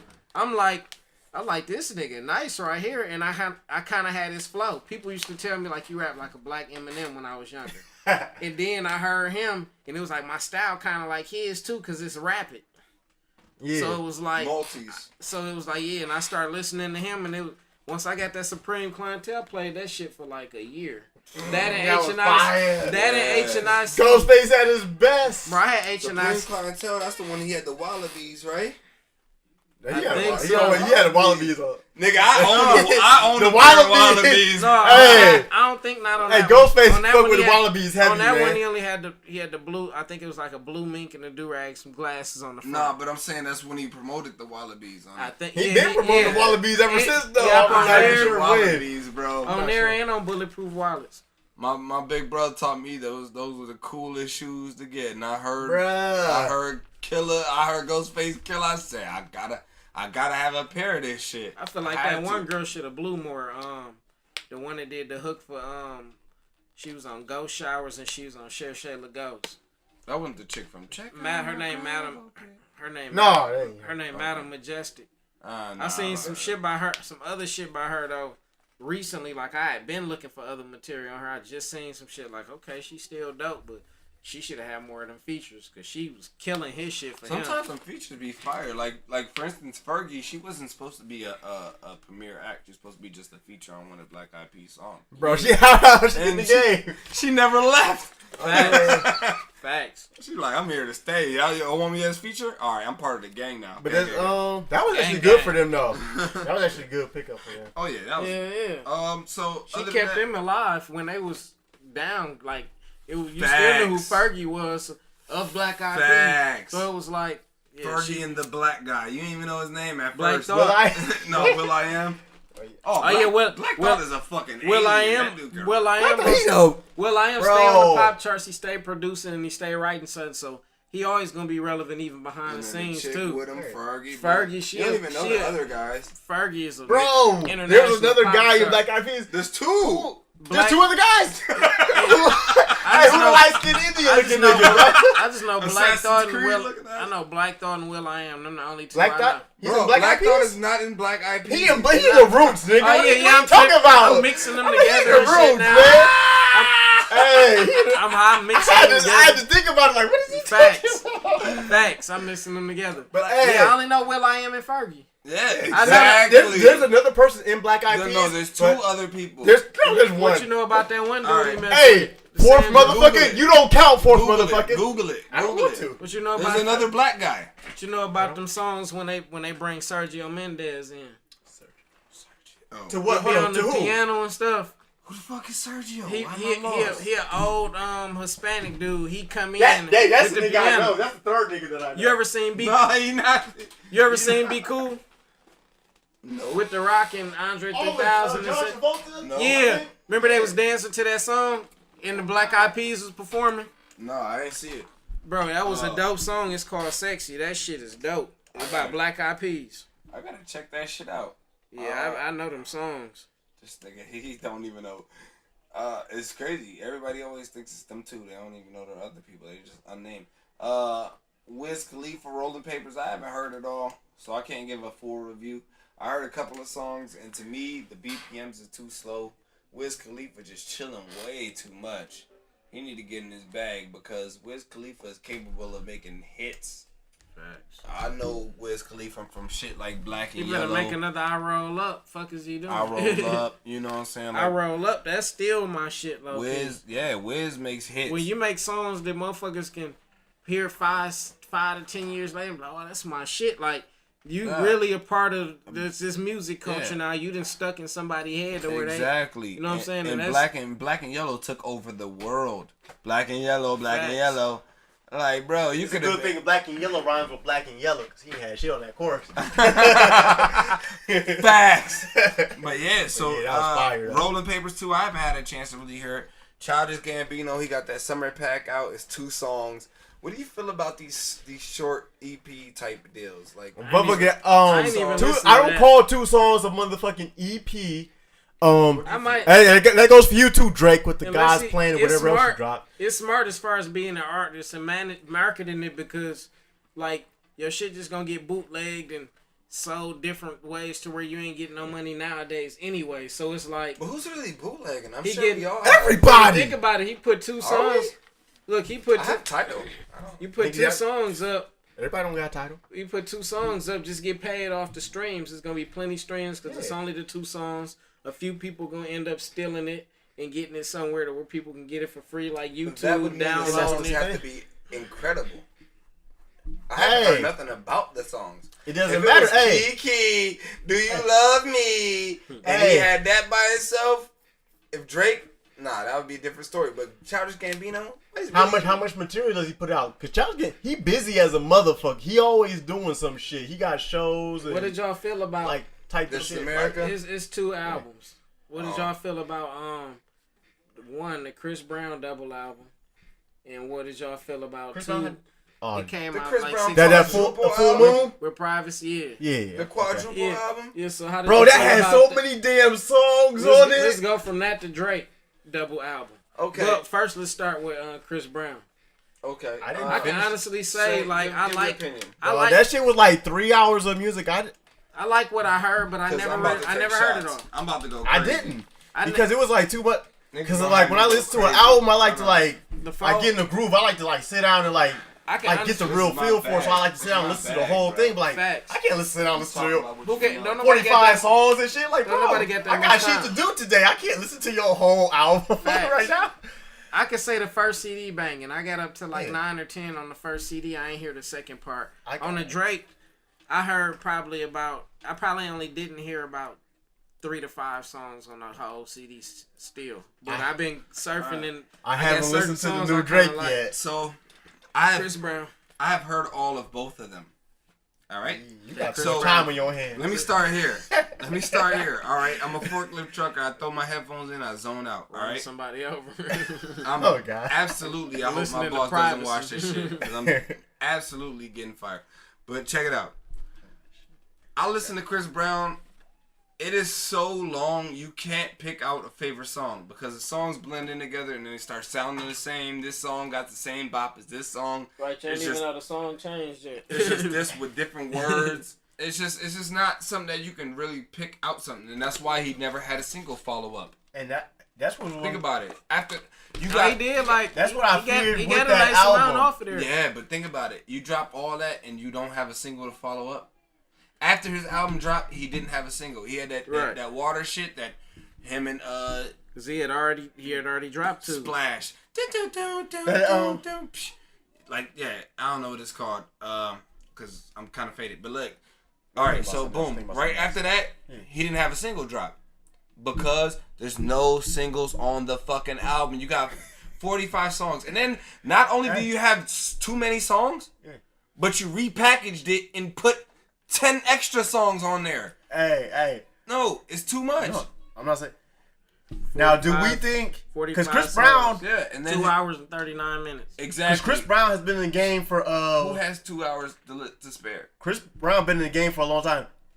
Do we think that this was like an album of throwaway songs that he just like kind of had? No, he's been in the booth a lot with I mean, dude, he But was I like, think okay, it's like more of I'm gonna do these as throwaways and then drop a real album after I drop all these motherfuckers. No, I think it went a little different than that. I think as an artist, he's to a point where he understands that even though you got your own particular style, you still got to get a fan something new and still, you know what I'm saying, keep them guessing and amazed. So I think it's a point now where he might have a different production team or a different direction he finna take his music. I disagree so with I think he threw it all out there like, okay, I'm finna, like how Trey Songz went from gotta make it to the next hit he made. It was like a total difference because he was fucking with Michael. I disagree. Michael Cox or whatever. Yep. I disagree.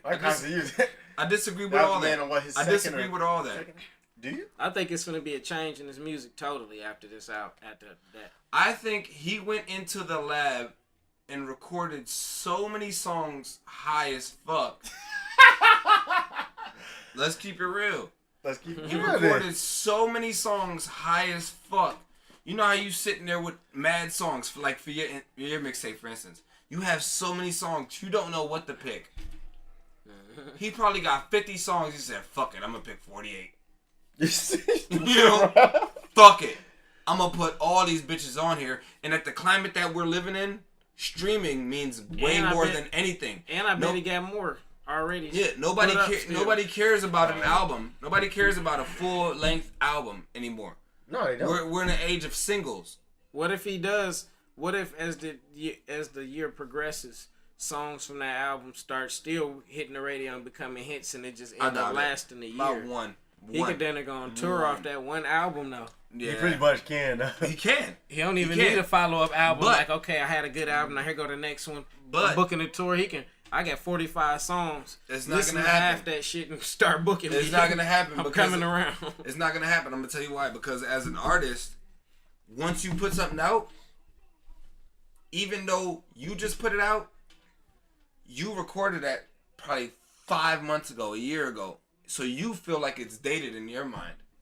You don't want to listen to that shit again, bro. Right. Autopilot. When I dropped that shit, everybody wanted me to perform that. By that time, I had heard that song so much. I hate that song. He was tired of that shit. I can't stand that fucking song. That's my problem with bars too. Like when I be battle rapping, I have some shit that's already done. It don't hit you before I even get booked. Then I write for the nigga, and then when I be spitting it, I lose energy as I'm preparing and shit, and it's like, man, this shit just sounds like everybody heard it already, but nobody heard it. Yeah, exactly. So here's what it is.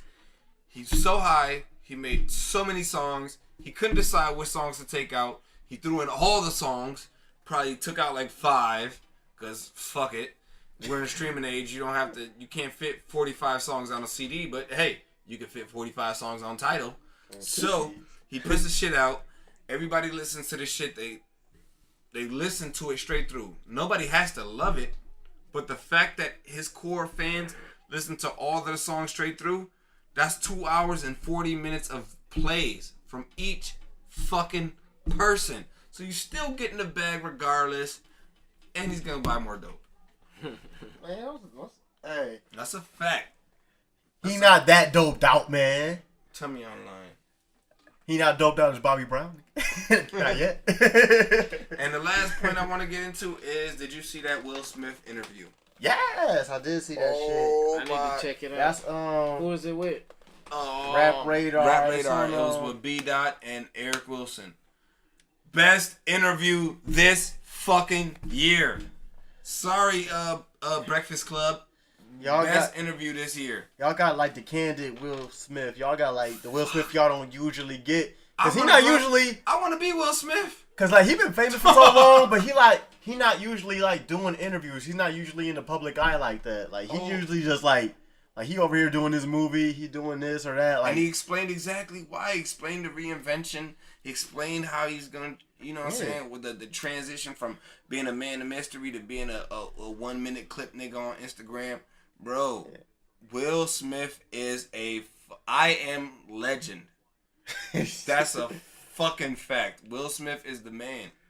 Dog, that interview was one of the best interviews I have seen this year, and I hope that this mic is picking me up clear because I keep moving and wilding out.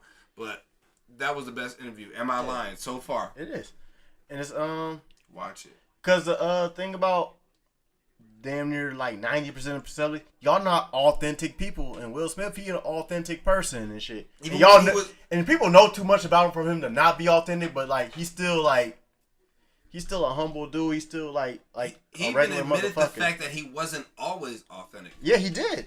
In the interview, and that he's makes like, you more authentic. Will Smith wins points for the shit that would normally take away from niggas. Like, Will Smith is the fucking man.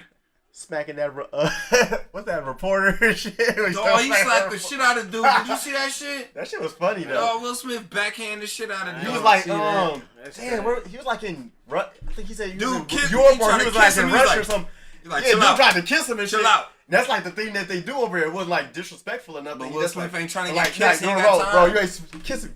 Slapped him, bro. You on a different nigga time, bro. I'm gonna slap the shit out you. Okay. Keep. Go ahead. I'm done. Okay, Will I Smith is a legend. have something called rap break. I'm gonna go from one After person this, to the other we one. gonna wrap it up. Okay. All right, cool. I just want y'all opinions. Okay.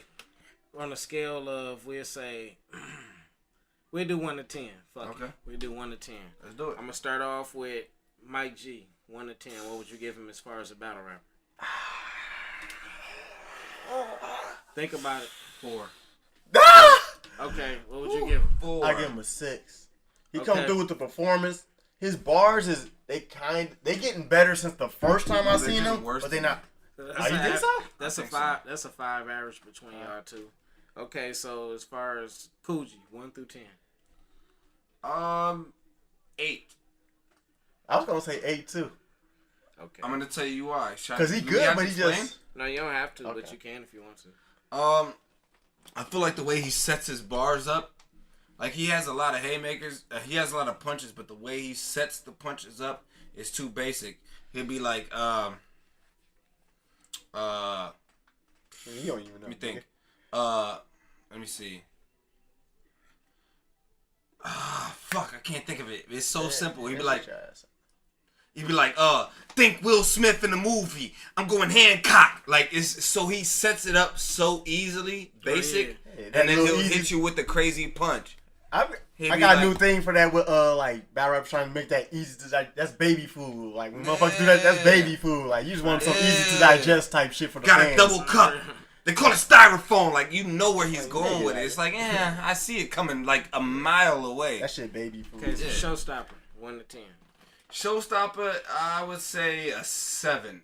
He's missing something, and I don't know what it is. And until Performance. until he has that, He gotta learn how to control that crowd, and it's over. yeah, something. That's when you reach that veteran Something stage is too. missing with him that puts him down, because his bars are fire, but something is Yeah. putting him down. What would you give him? 6.5, something like that. Something like that. Pretty Yeah, accurate. no disrespect, man. No, Okay, Bankhead, 1 through 10.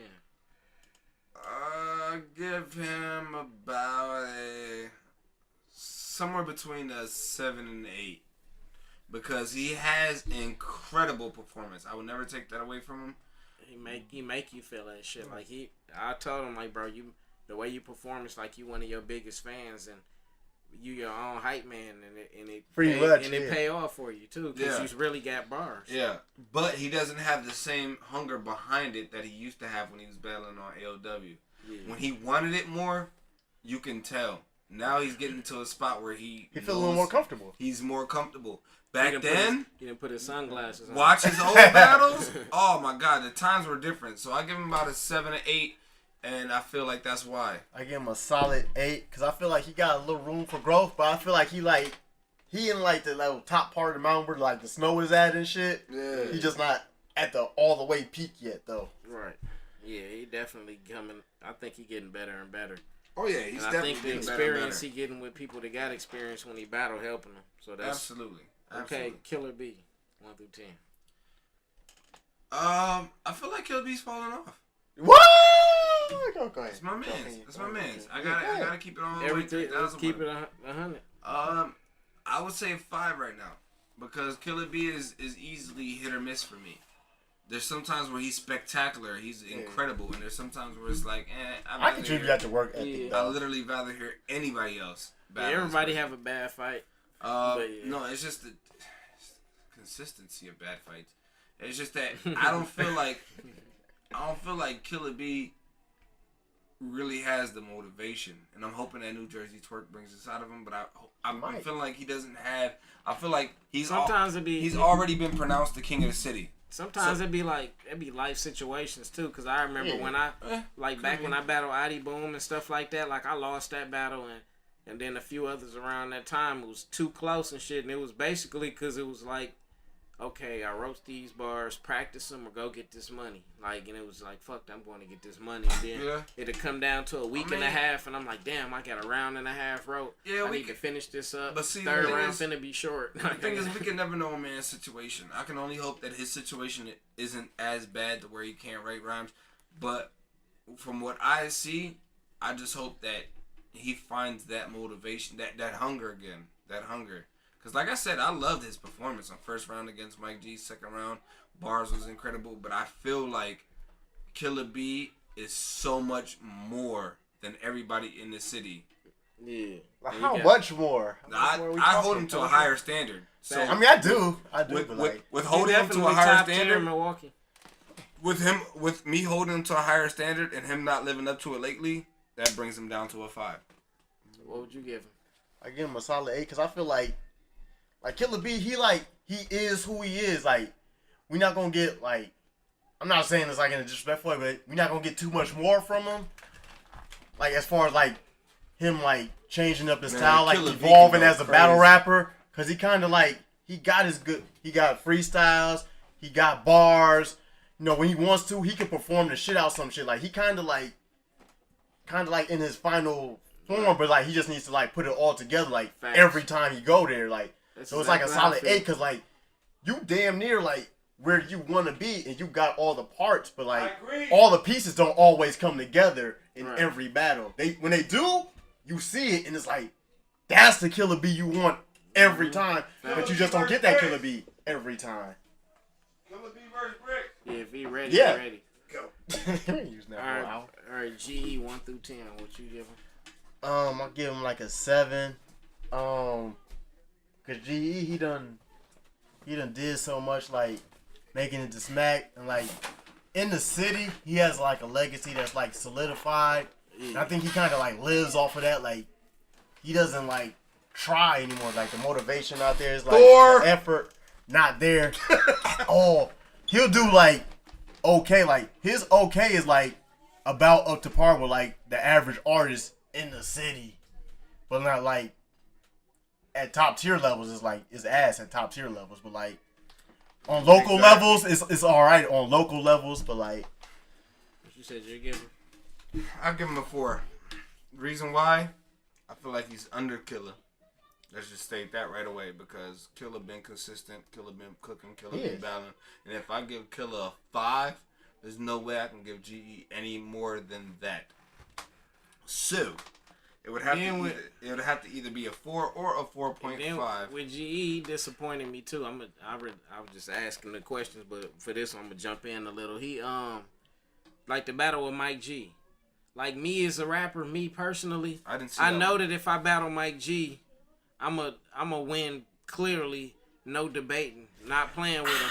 And I feel like by GE battling him, even though GE won to me, it's still debated. It's still close enough to where if you Mike playing with Mike G, it's close enough to where if you Mike G guy, you can say he won and you don't sound that bad saying it because it's that close. GE won, he clearly outbarred him, but it was he wasn't the normal he wasn't GE the battled example or the same GE that battled Rambo. That was a bunch of bullshit. That's the point I brought up when he battled Coogee. When you the vet and you taking on this little new up and coming nigga, destroy their ass. Facts. Don't have a debatable. It's not close. Destroy their ass. Show their ass the difference in the power level. Here it goes. He put up a good fight against Coogee. And I can still understand why. I ain't going with no little nigga. Look. Oh God. Look. And he put up a good fight against Coogee, right? Yeah. They was going back and forth, and it was edged. And you can see why niggas would say Coogee, but you can see why niggas would say him, GE. But you know in your head that as a fucking GOAT, you're not supposed to lose to a nigga like Coogee. Yeah. Mike G is nowhere near as good as Coogee. Nigga! Talk about it. How was that even debatable at all? Okay, so look, let's go to, example. Total honesty. No. Like, I don't even... Example like a 1.5 or something. Yeah, I don't like the example. He mostly trash, but, like, I like his music. So, like, that's my man's. He come around, Son like... working out. And we from the same hood. He taught me how to backflip, so I got to teach him how to rap. Constructive criticism. Nah, but, hey, all bullshit aside. All right, I'm going to give example. I'm going to put him at the same level as Killer. I'm gonna give him a 5. To me, because that's why I had Killer. You had Killer somewhere else, but I got Killer I can't at 5. remember what I just said. And I think I said like 7 or 8. I can't put him above Killer, but I can put him leveled up with Killer because, example, I would say you are far too comfortable. You are far. Your head is way up your ass. Like, nah. I keep it 3,000. I don't give a fuck. Look, your head is far too up your ass, bro. Like, I feel like you, at this point, feel like you have all the ingredients to win every battle, which is probably true. But with that mindset, it no longer makes it true. It's like, okay, I know I got it, so I'm going to do it. But then once you do it, it's not what you thought it was going to happen. And it's like, it just wasn't enough. Like, I feel like you should have overkilled Jay Stone. I feel like that there's no way that his mans should have even been saying, oh, my boy won. No. Nigga, that's his first battle. This is like your 48th. Like, you should have just... 42. I'm close.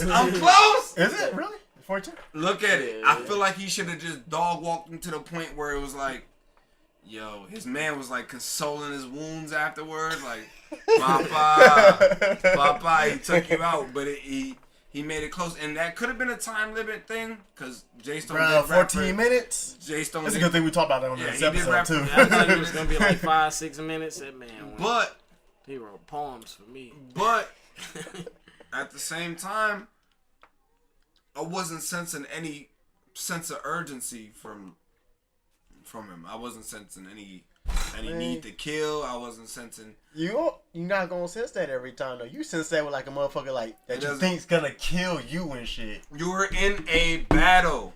What do you call this? I call this battle rap. Is it cypher? No, it's a a battle. battle. I know, but like, bro, if I'm battling you, I'm beating you the fuck up. Man, it's a thing though. I feel like it's a thing. It should. Too much fun. Hey, it shouldn't be, but it's like a thing. It's like when you go in a fight, you know you're gonna whoop somebody's ass and shit. And it's like you don't like try to like destroy them and shit. You just like hit you with the mean right hook and knock you down. Yeah. Then what? It's like Then what? Pack you out. Look, that's all I'm saying. That was different. Look, that was different. That's all I'm saying. Example, I feel like you getting too comfortable, and I feel like even some of the shit that you spit to me, even though you have some haymakers in there, I don't feel like the energy is as consistent. I feel like you're getting to a point where you way too comfortable, where you feel like you have that. What he basically saying is you need to like get 3-0 so you can come back. Oh, he needs to get humble. He needs to get. That's my man. He needs to get his ass whooped. I hope somebody just dog walked so he like, yo, fuck. You know what? It ain't gonna happen. I'm about to go crazy. Everybody, you fucked up. Tell him, Uncle Ice. Hey, it ain't happened yet. It ain't gonna happen. Somebody need the humble example, so where he be like, you know what? I gotta come back crazy, cause that's what's missing. It's something in him. It might be the urgency. It might be he's not getting the battles that he's supposed to get. It might be, I don't know what it is, but there's something missing in example that makes him that hinders him from being the best example that we can see. That's it. I'm gonna give you a solid 7, and I kind of brought up a few points, but it's not in the same way per se, but it's kind of like the same thing with Killer. All the pieces just need to come together because you got the freestyle ability. You prove that all the time and shit. You got the bars, you got the haymakers. It's just how they all come together. It's kind of what you're saying, like you get too comfortable and shit. Right. And it's kind of like I understand, but then I don't want it to be that way. Like when you know you can beat a motherfucker, it's like the bars are put like, together too simple. Like I've heard some of his recent shit, and I'm a fan of Example. Don't get me wrong, it's my man's. But me as an artist, I know better. You know what I'm saying? The fans, they might not get it. They still love it. But me as an artist, I know he not taking this shit seriously. Yeah, you can tell when motherfucker like, you know, like, okay, I'm writing this shit. Like, I'm writing. No, I'm not bullshitting, but I'm not, going for the kill. Like Goods. Yeah, and Goods went crazy on Tape Rock. So, I mean. And this is the difference between, like, throwing that hard punch and, like, I'm trying to Like knock that. you the fuck out punch. Exactly. All right. Okay, Vixen, 1 through 10. We have to do this right now. Honest opinions. 30. I'm gonna say 3. Should I? Nah, I don't, sounds man. Like 3 or 4. Hey, I'm cool with niggas. 3 or I 4. don't know if I should say why it's a 3. Nah, Can I say why it's a? Nah, you can't. I'm not gonna I give say why it 3 it's a or 3 4. right now. I'll give it 3 or 4. Somebody else. I want somebody else to bring it up first, so I can elaborate on We'll it. just carry on. 3 or 4. 3 or 4. It's a 3. Yeah. Vixen, you know why it's a 3. I gave her a 3.5. Yeah. Damn. Okay, Akirion, 1 through 10. 2. I give him a 2. Come I'm on. gonna give him a solid 4. 4. But he shows flashes of that potential that I want to see in him. Flashes. That's it. But then you never get like solid whole battles of that shit. Every time you got hopes You don't know how to stay in mode. He have a Hell no. Every time you have highlights in a hopes. round. Every Like time you have Selly hopes in Cell, I was disappointed in that boy. Like YP, bro, disappointed. J Lopez, But wait, I wasn't- disappointed. Stop, come on, man. no, and YP because I was expecting him to lose that. I mean, he won because YP choked, but like It still never was like, dropped, but Low End Swift. Bruh, Come on. Low Swift I came got for the his ass. foul. I got the foul. I'm glad you do. Low and Swift came for that. That's Came why for we're not him, bruh. putting it out. Low and Swift came. Come on. You know, Come on, stop. Okay, Logic. Logic. 8, 8. maybe 8.5. Explain. Oh, go ahead and go with your thing. Get your answer first. You gonna put me against Then my you artist? explain. That's what you. All I see right. what he doing. I'm giving him a I'm 6. gonna make him answer. And then I'm gonna you give him a explain. 6. Okay. It's the chokes. The chokes is killing me. Okay, why you give him 8.5? Chokes is killing me. Cause bar wise, that boy is You know there. what? I drop it. 7. Okay. I drop it 7. I think he could. I think he could step up in performance too. Not that he's super lacking in it, but like it could be better. All right, here's the breakdown of Logic. His performance is outdated. It's terrible. His You performance think terrible? It's outdated. He comes from a time where they were PG stepping. Battle rap ages quick. That's that jail time, nigga. Exactly. It's- Battle rap ages quick. Now Logic can make it his own and make it pop, but he didn't do that in his last battle. His last battle, he was just trying to get comfortable. He was looking awkward. He was looking shaky, baby. Like the Logic I know that battle shooter, different levels, way different levels. He was just trying to get his rain boots back on. He was trying to get back in the zone. Other than that, the chokes is bad. I haven't seen that, and that's why I was gonna give him an 8. But those chokes do hang over him like a dark cloud. Yeah. So that's why I dropped it down to a 7. If he gets past his chokes entirely, he would be a fucking monster. But then he has to get to his performance because his bars are unlike no other. I don't think. Yeah, his bars crazy. I don't think anybody in the city can fuck with Logic as far as bars. That's how I feel. I don't give a. The way he structures. You've heard him when we sat here.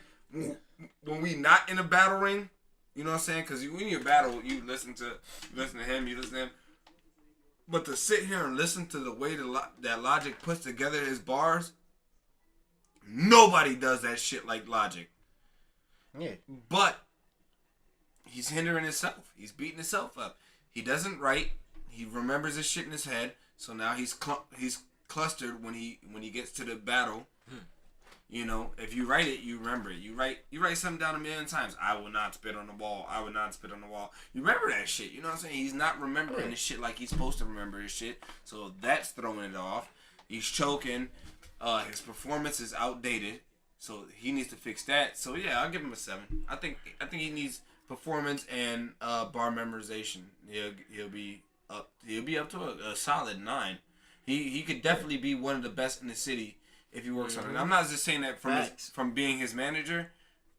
I picked being his manager because I seen that in him. Right. So Throw some J. rebuttals Lopez. in there. I'll give you a 9 too. J Lopez is incredible. Jay Lopez is in fucking amazing. Look, in fucking amazing. Jay Lopez is dope. But I'll give him an 8. Maybe, I'll give him an 8 because I feel like he's better than Coogee. So I think I gave Coogee like a 7 or 8 somewhere. I feel like 7. I feel like if I compare the two, I feel like Jay Lopez is better. I feel like he's better, well-rounded. Coogie's not well-rounded at all. It's easy to take Coogee apart. If you watch enough of his battle tapes, you can take him apart so quick. But I feel like Jay Lopez is harder to do that to. Yeah. He's something different, but I feel like there's something missing in Jay Lopez, and I'm not sure exactly. It's gonna come with that experience. So it take longer for some people, shorter for some people, but I think when he get all the way seasoned, probably like a year from now or so like that, he gonna have it. What he needs. Something it might be the season. That's why I wanted to battle him. He was gonna get it from me. There's one thing missing with Jay Lopez, and I think he might be the perfect rapper. Facts. Yeah, I feel like that. And I would have never guessed that. I give him a solid 8. I forget how I even found this nigga, but like, cause I remember he first started on AOW, and it's like I saw it like right away. Everybody else didn't see it. Like I saw it right away. Like you had that potential to be like Weekend. Yeah. Everybody was calling him that. You stupid as fuck, bro. Yeah. Yes, nigga. With that haircut, you buzzed the Weekend. Cause he was already. Cause he was one of like he. No, we ain't had an episode like, this long. Like I chopped it up when like he an authentic person and shit. He's not a rapper in a persona and shit. Like Jay Lopez is who he is and shit, and that helps him. Like rap wise, like I know, and he doesn't he's not trying to hide that. He's not trying to like he is who he is. Just weird shit. All day, like I don't give a fuck. Yeah, and it comes through in his raps. It comes through like when you talk to him and shit. Like he not a regular motherfucker and shit. Yeah, we got 4 more. All right, who's Zilla? 1 through 10. Why you hang your head and shake? Saint. Answer that. I don't know. I'm not. Man, I'm gonna give him like a 1. Like a. He's at 1. I don't know. I'm gonna give him a 4. Cause I don't be like super impressed with anything he says. Like he has the energy. He has like the authenticity, but it's like bars aren't there. Like he has performance. Like he'll come in there and perform, but like I'm not like I've never been super crazy with like his bars or nothing. No, like, he's like Mike G's doppelganger. It's like Ken and Ryu, bro. What you give him 1 to 10, Zilla? I give him like a 2 or 3 tops, bro. Like I'm not. Why? Dog. Explain it. If there was a few niggas in Hoodlum Gang that I feel need to go, it would be Zilla. I can't say Mike G just because he brings the Hoodlum to Hoodlum Gang. But it would be C-Hit. Like C-Hit ain't a Hoodlum Gang, is he? Yeah. Nigga, you was in your gang. Look. You was one of the founding members of the gang. It's not like you joined the niggas. Like you was one of the founding members. How you lead the shit you create? I think he's still paying gang, Hoodlum Gang too. Niggas is saying all types of gangs, bro. You know how crazy that is to me? That's right, wild. That's a different conversation. Okay, C-Hit. Let's go. 1 through 10. C-Hit. Good start with you. Fuck. Oh yeah, with Zilla too. Let me say this while y'all think of y'all answers. With Zilla, if he can come with rounds like how he came for G-Face or like his first round versus C-Hit, every time, every battle, round, I can see him being the best member of Hoodlum Gang. Oh, I gotta watch it. No. Zilla has potential. Look at his first verse C-Hit or watch him versus G-Face. Them two. He battled C-Hit? What? Oh, that was at the that he joined. G-Face is. I gotta watch the G-Face battle. I did watch the C-Hit battle. He was incredible that day. G-Face is my like marker for him. Like I know he could be great, but I just know I count it on a variable of things. Like it's like what have you done lately? You know, like it's like a lot of shit. Like what type of statistics you got as far as what strengths, what weaknesses. And he hasn't done anything incredible lately. G-Face has been... let's not talk about G-Face, but he's been gone. Okay? And that's been for a while now. So how long has it been since Zilla really put on such a great performance? When was his last battle? What was his last battle? I don't know. You can Google. I gotta look you up. So let's talk about C-Hit. I feel like C-Hit is the same way. C-Hit doesn't take enough battles to be considered great at all. But C-Hit has gotten better in each battle. I will say that C-Hit has improved. He hasn't declined. So I give him about a 4. I mean, he has improved in every battle, but then it's like the time you take in between battles. I mean, bitch, you better improve, nigga. You ain't been battling or nothing. Like it's been 28 months. I mean, like when you take so much time off, I mean, it has to be for a reason. Like you better be doing something. I mean, no facts. I give him I don't know, cause I honestly only think I've seen like 4 C-Hit battles. That's what I'm saying. He's like, not active. I was there for him versus Ruffin. I seen him versus Josh Melton. And then in New York. He battled Ray Diggs. And there's another one. I seen him battle. The Zilla one that just dropped. That just dropped? Nobody see that. It dropped a few months ago. Nobody seen it. I did see that. That was alright. That was good. I think I jumped in that shit. Nephew ain't see it. What about Larry Bull? I give him like a 4 or 5. Larry Bull. Oh, Larry Bull is incredible. Larry Bull is up there with Jay Lopez. No. Wait. Whoa. Let me shut the fuck up. Shut your ass up. He's not. He's not up there with Jay Lopez, but he has potential to be. He does. That's kind of saw it come through when they did the 2-on-2 together, which kind of surprised me that they even where the fuck y'all even become friends at, nigga? I give Larry Bull somewhere around a 7. I feel like he has incredible performance. He has incredible performance, but his bars aren't structured right. Like I don't know if that makes sense because the way he puts it together, it might sound like I'm hating. That's why I said I don't know if it sounds right. He got an unorthodox cadence. And that's cool. The unorthodox, that makes him what he is, and I think that's gonna be his strong suit. But it's not structured completely. Like I don't know. Like I feel like he needs to work on the way he says the things that he says, and then it'll be. Larry Bull could possibly be one of the greats of the city. I give him a 6, and it's kind of like building off y'all points. But I think it's not. I give him a 6 like on like. No, downgrading them shit because I think he has that much more potential because Larry Bull, like anybody that know Larry Bull, like know what he do, like he got work ethic like a motherfucker. And I think he can just get that much better. That's why I would give him a 6. Cause I think he can get that much better. Oh yeah, he's gonna be there. And with Larry, I would say I ain't gonna give him a grade or nothing, but I think he just need to if he just punch harder and make his setups better and he punch harder. He'd be unstoppable because he already got the performance and he can kind of control the crowd. He can at least get their attention. Yeah, every time. I can't say how good he can hold them like, hey, yo, and then they look at him and then he just vibe with the crowd and they laughing and oohing and eyeing and screaming. I think that could. But if he step his bars and his build ups up, he'd definitely be super dangerous. And that comes. I told him I'll fuck him up right now though. I'll be threatening him. He might whoop your ass. That comes from me like a rapper and not a battle rapper. I would never let that happen. Larry Bull gonna fuck you up. I wouldn't let anybody from Hoodlum Gang try to battle me. I would not let them win. They won't get that satisfaction from me. They gonna somebody getting 30. I'm only obligated to push his music. As far as battle rap, that's his own shit. Larry Bull is gonna fuck him up. Yeah, right. All right. Larry Bull is too consistent. Example: he takes time. He plays with him. He plays with his food. Larry Bull is not gonna do that. Body gang. Fuck all that. Hey, Rich, how you feel about Rich Porter? 1 through 10. Rich Porter. Man, I thought your list was done. No, this is never done. This the last one.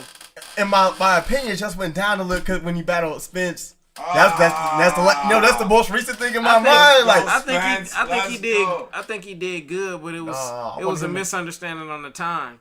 And I don't know who fought it was because He told me that it was supposed to be 2.5 minutes or something, or 3, and then I heard a different story from Such a Spence. nice guy. Why we doing So this? look. No, I'm Are we saying doing this? I think he did good in that battle, but I do think he lost, and my reason for thinking he lost was Spence came with more. Like, he had more every round, like at least 30 seconds worth I of more don't blame haymakers. nobody else. Look, he died to you.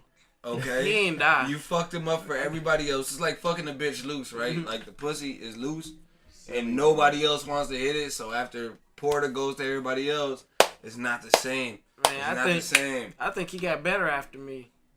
Because he showed So up we in our battle. kick him out of the conversation. Look, he showed up in our battle. Then he beat J. Rom. Then he beat Hoodlum. Barely beat J. Ron. What are you talking about? He beat J. Rom. Then he beat Hoodlum. And then he just No, he beat Hoodlum way before that. No, Yeah, he was right. Yeah, you Yeah, It wasn't wasn't way way before, wasn't it? It wasn't way before before you. It wasn't way before. It was before It was like- you. it's like- like a month before. It was like way before, yeah. you. So let's get the timeline in order. Okay, so he just had the J. Ron battle, and then he had the Spence J battle. Exactly. What would you give him currently, 1 through 10? I fucking love Spence J, man. Not Spence, Rich Porter. Pardon me. Damn, I mentioned the nigga that beat you. That's like mentioning the ex. That's like mentioning the ex-girlfriend. Fuck. Rich Porter, my man, dog. The friendly thing can't. What you give him to? And I'm gonna give him a 6. I don't think he up to his potential right now. That was definitely not like one of the better Porters that we've seen versus Spence J. 6 was a good score. I mean, time limit. You're not acknowledging that, but like, even like with the shit he was spitting, I think he should have went so much harder against Spence. Right. Like, y'all in Kenosha at a shit called he's King of supposed Kenosha. Destroy this nigga. I would have overdid Kill it. this nigga. I'd overdid it anyway. I think. Okay. All right. We got one more. I too. give him a 6. I feel like Rich has way too much confidence. I feel like he has that type of. He got Oh, that he walking. should have He got confidence, that but you walking gotta- like I you gotta- talk and I believe in myself attitude. Yeah, You gotta like- flex the muscle with that shit though. Nah. When you got that confidence, you supposed to flex. You with reminded that me shit. of this last You one. in too. Kenosha, nigga. Flex You're- the muscle. You nigga. reminded me of this last one too, so I didn't have it on my list. Spence J, 1 through 10. Spence J is incredible. Spence, I gotta give Spence a 9. Spence is incredible. Highest grade of the night. He's so well rounded, bro. Like Yes. no bullshit. Like Spence J, bro. He is. He crafted. He them has motherfuckers now. everything you would want out of a battler. He has the aggression. He has the performance. He has the bars. He has the setup. He has the haymakers. Spence J, oh my god, bro. That kid is He dope impressive. as fuck, He bro. impressive. He's What would you give him? and every time you want to count him out, you want to bet on the other guy, and then he just shows his ass. I had money on Rich Porter. Bars, performance, aggression. You should be used to that. I give him like a 8.5 because like he has it all, and like what I mentioned this with a couple other people. Like the pieces weren't together. Like his pieces are together. For some reason, I still feel like he has like another little. Yeah. Like he in the attic, but he can like touch the ceiling of the attic. I don't think he's touching the ceiling of the attic. I think he like in that top level. But like I think he still, if he wants to like take it like a little bit, like an extra step, like he thinks he has like another little step that he can take, like a little jab step that he can take. Yeah, Spence J is incredible, man. I fuck with Spence J, man. That kid I is- give you like And a solid 8.5. And he's solid as a human being, man. For a nigga that wears suspenders, you got to talk about his humanity. Bruh, he was suspended. That's just like how he's we like to he's dress, a great man. guy. He's a great guy. Like I like to hang out with him, bro. Like him and A-Dot came through, chill with me and shit. They did the rare room and shit. Like Spence J he's good, man. Spence, you good with me, Papa? You know what I'm saying? Okay, so out of them lists, I got this. Okay, I got Spence J. Oh yeah, number one. Okay, Spence J, Lopez, Bankhead, Fuji, and then the last spot will go to Killer. That sounds about accurate. Yeah, that's a pretty. I think that's Pretty damn near who I said for nigga my top doing 5. math? That shit sound. I'm accurate. Is that example of some math? Yeah, I'm just That's getting damn near my top 5. yeah, just getting that to get a feel for, you know what I'm saying, who And that's definitely popular. And that goes back to the top 5 that we said at the beginning of the episode. Hey, speaking of that, like you just brought something. Hey, Lopez, Battle Spence J. I think that'd be fire. When? Talking about? When was this? At the birthday party. Who battle? Oh man, was that one round? Which battle? Nah, I feel like they went. I don't know. We'll watch it right now. Showing. Oh, with that Coogee birthday party? You talking about Shawn Lopez? Or? Yeah. No, I'm talking about We gonna cut I know this Shawn shit Lopez. off. I was Look, there when they battled. All right, the episode is done. Oh, We went way over time. Some of this I shit. probably watched the shit too, bro. Some of this shit's gonna be straight audio because I don't know battled where 2 the days fuck the apart. camera fucked up. He battled. But we in this Yeah, bitch. he It's the battled, motherfucking Overgrind show. Episode motherfucking 58, and we out this bitch, yeah? Y'all know what it Guns, is. Bodyguard, Cartel, Avenue Tunes.